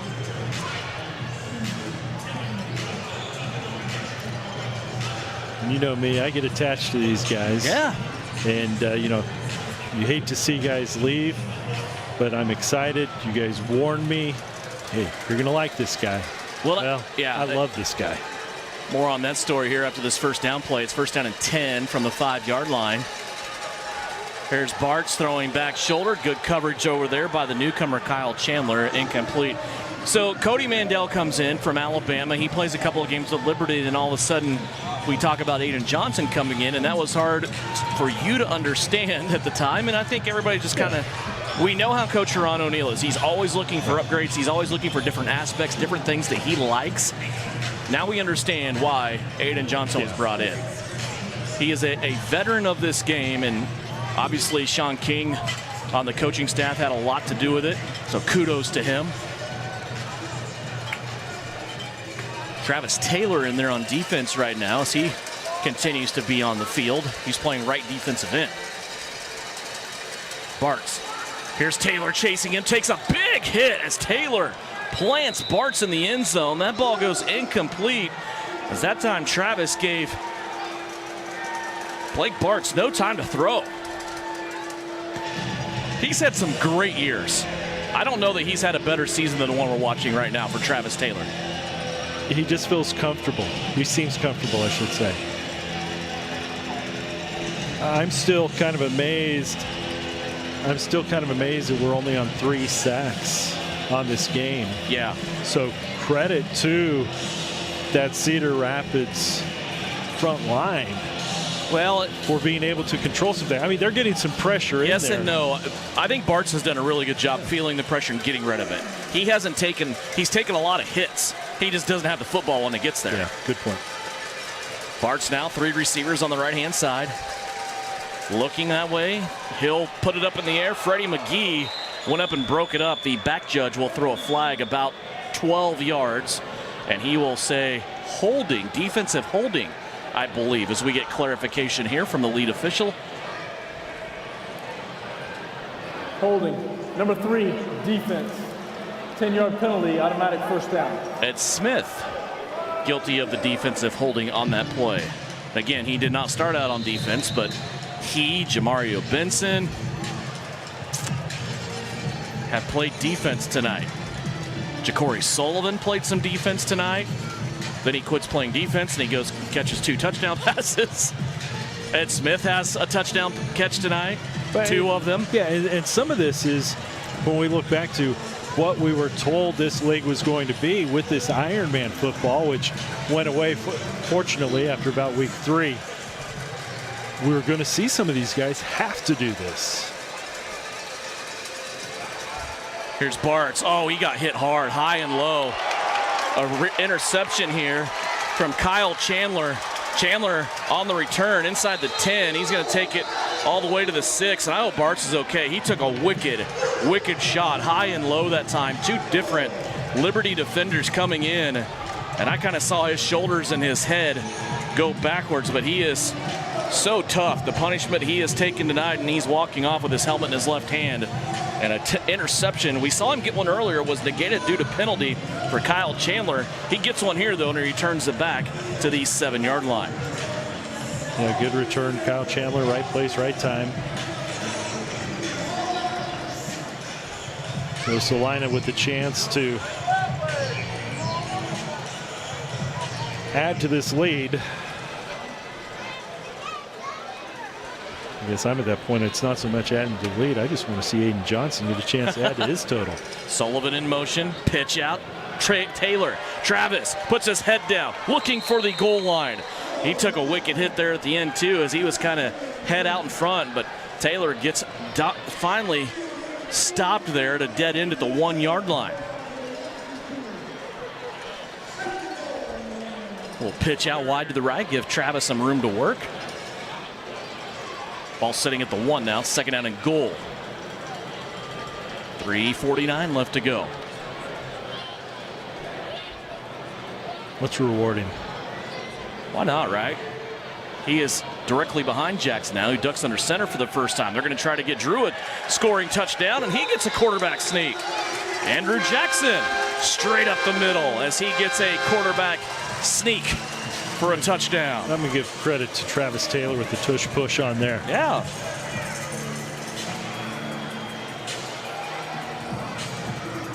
So the Liberty able to capitalize off the interception for Kyle Chandler, a newcomer, came in from West Texas roster.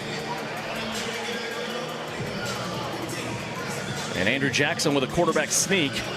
Aiden Johnson on with 3 minutes left to play. People starting to leave a little bit earlier. Not everybody, but people that are leaving, smiles on their faces. Probably already making plans for next Saturday. Let's hope so. Here's the snap back. And the kick is up. And it is good. Aiden Johnson, another extra point. Aiden Johnson, 2:46 to go. He's just tied the River Kings. 18-18. 85-18 our score. Salina out in front cruising. Halftime right now. There's no score posted for Billings and Albany. Try to keep you updated on that one. 34 seconds left to go in the air capital of Wichita. Orlando in control of that one, 63-18. So it looks like the Preds will win again. And all of a sudden, that Predators team, after their victory on the road last week against Albany, they go on the road to Wichita. They're going to get a couple of big road wins here in a row. They are somebody that I think needs to be paid attention to. Well, I think they are. I think you look at Billings, Albany, Salina, and Orlando. I think those are your top 4 teams. You know, you mentioned Salina's struggles and points that they gave away up at Billings. So we'll see next week what Salina can get back. And here's Aiden Johnson. The crowd off the left upright. Ja'Cory Sullivan. Ja'Cory Sullivan might lead this team in tackles just from a special teams standpoint. He has been phenomenal tonight. He's been everywhere. I pulled one of my earpieces off just to listen to the crowd on that kick. It is phenomenal how much energy and attention they are paying attention to Aiden Johnson's kicks here. It's really good. We're going to have the trainers come on here and look at one of the River Kings, and that one looks like it's like Robert Majors. Robert Majors, yeah, the guy that has all three touchdowns tonight for Cedar Rapids.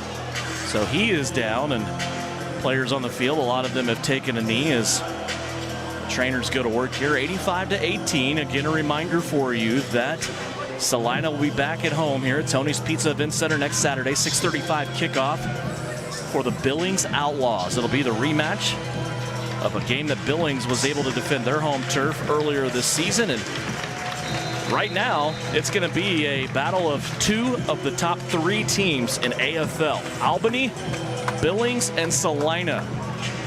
First, second, and third coming into tonight. Again, going to be a fun weekend for sure.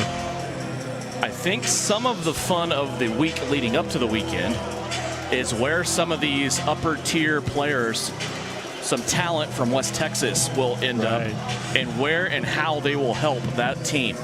Because I know some of the teams that are projecting to go into the playoffs are looking at some of those guys. A couple of receivers, a quarterback. We have a defensive back here in the house tonight from West Texas, and Kyle Chandler. So I think if you can improve your team at this point in the season with some of those guys from the Desert Hawks, you definitely do it. So I bet the recruiting is at full force right now. 2:12 left to go. Here's the handoff, and it's going to be an excellent tackle. Boy, just the pursuit and the tackle to finish the play there by Justin Foster. The ball came loose. Liberty claiming touchdown. Prior to the loose ball, Foster progress was stopped. It's second down. Able to get in there and get after Antoine Jones. What a play. Forward progress was stopped, and we look over on the field. Coach O'Neill is taking a spot on the bench. Jorge Martinez now calling the shots out on the field. Brian, Justin Foster, 6'4", 290. And he did basically what was the equivalent to a running back jump cut in there to get around a would-be blocker. Kind of strung him to the outside, jump cut back inside, and was able to make the tackle there on Antoine Jones.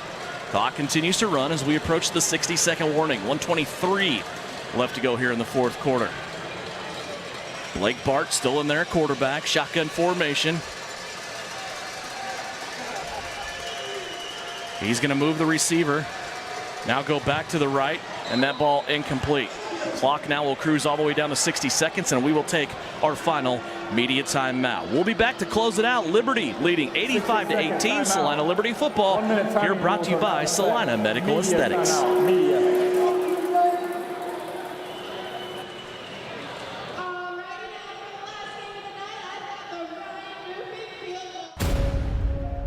It takes hard work, passion, and drive.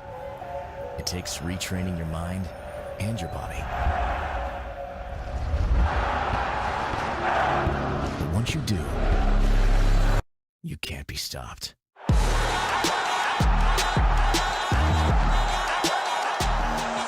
Salina Regional Sports Medicine, here to get you back in the game.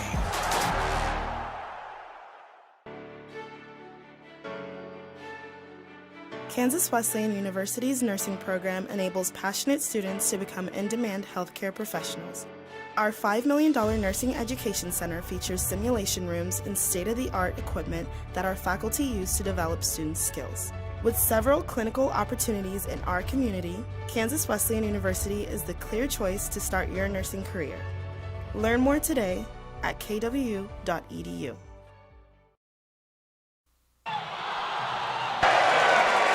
Back here in the Salina Pain Clinic broadcast booth, Devin Haney, Brian Berner to round it out the last minutes of the night.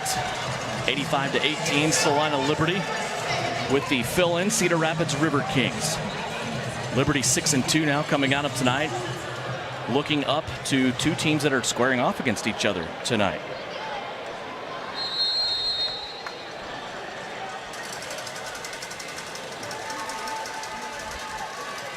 Here's a ball that would have been hard to catch there as Bartz was coming out to Will McGowan. He was in between two defensive backs, couldn't make the catch. You know, one thing that we talk about how impressive Aiden Johnson's kickoffs are to get those deuces. For those of you that are new, he's kicking that ball 58 yards. The crossbar is 15 feet off the ground to a 9-foot width. So his accuracy, that right there is just amazing in itself. 4th down and 12 here for the River Kings. Middle of the field, and that's good to see. It's a 1st down for the River Kings, but it is to Majors. Robert Majors back in there after he was banged up on that special teams play. Makes the catch for 13 yards, out to the 20-yard line, and a 1st down here for the River Kings. So good to see Majors back in the contest.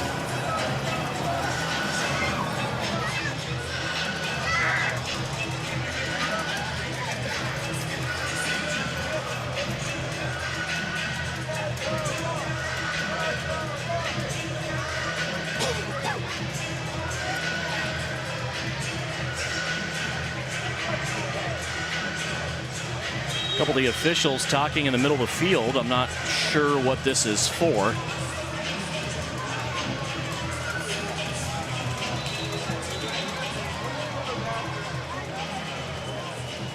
And now the River Kings come to the line of scrimmage. Ready to go here, 1st and 10. It was a timeout there briefly by the River Kings, I'm told. Here's a pass down the right side and nearly catching that ball. Oh my gosh, Robert Majors nearly reeled that thing in behind him with his left hand. And then on coverage once again was Freddie McGee. And Majors nearly had a highlight catch there against the wall down the right-hand side. I think he's had enough tonight. He has been such a good player in this game. I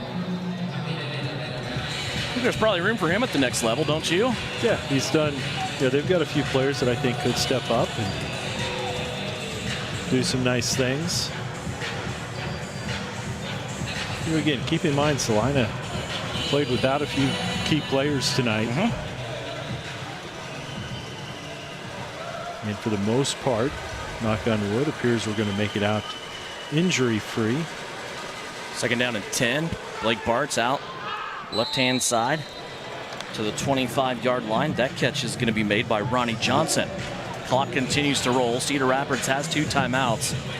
Don't know if they're interested in using them or not. Right now, the play clock still not rolling. I don't know whether... Looks like they might just go ahead and let this one coast through. They're going to huddle up and get one more play off, but the game clock is down to 9. Yep, they said they're done. So, looked like they might run one more play, but they did not. And it's the end of the game. Good night for the Liberty as they get the victory 85-18. And just some good highlight plays. The defense solid tonight, Brian. Charles McCollum in the first half, 4 touchdown passes. Demarius Washington, 2 touchdown catches. Ed Smith, 2 touchdown catches. Ja'Cory Sullivan, 2 touchdown catches. Otis Weah in his first professional game scored on his first carry. Ends up with 3 rushing touchdowns. Andrew Jackson came in, got a rushing touchdown. Aiden Johnson tonight was superb. 18 points for Aiden Johnson. Still perfect now through 2 games on point after conversions. And all in all, as you said, as long as the Liberty get out of this injury free and they get to kind of turn the page and start concentrating on the Billings Outlaws next week, I think a successful night. Yeah, I really do. Coach O'Neill probably won't be happy, as he shouldn't be. But I think a lot of the things that they have done to get ready, I think that's important. And really, let's look again at that schedule next week as we lead into the final week of the regular season. Southwest Kansas will be at Nashville. Wichita will be going up to take on the Washington Wolfpack. Albany will go down to Orlando to play the Predators. And Billings will be here in Salina. So really that Albany, Orlando, Billings, Salina game, you've got the top 4 teams going at it. So it'll be interesting to see how things shape up. It's still going to be interesting to see what the league decides to do for the playoffs. That's another question. A lot of questions. We'll look for a lot of answers on Tuesday night down at AJ's at the Alley when Devin will be there with Coach Haran O'Neill. And a player, you know who I want. Yeah. I want to see Aiden Johnson down there with you. We've had some pretty good guys the last few weeks, and we'll see who that guy will be on Tuesday as we have our Precision Electric player profile. So AJ's in the Alley. Coach Haran O'Neill show comes your way at 6 o'clock Central Time. Always have a seat for you. If you cannot make it in person, you can watch live on Salina Post, also Salina Post YouTube page as well. A good night here for the Liberty. 6-2 now overall on the season. 85-18 tonight over the Cedar Rapids River Kings. They will turn their attention to a home game next Saturday against the Billings Outlaws. 6:35 kickoff here at Tony's Pizza Event Center. We've heard some rumblings of an appearance from somebody that plays down the road in Manhattan that could be getting a lot of attention right now in the college football ranks. I've heard a few things going on. Stay tuned for what that could be as well. But for tonight, 85-18, Salina is the victor here on their home field. They remain perfect at home in the 2024 season.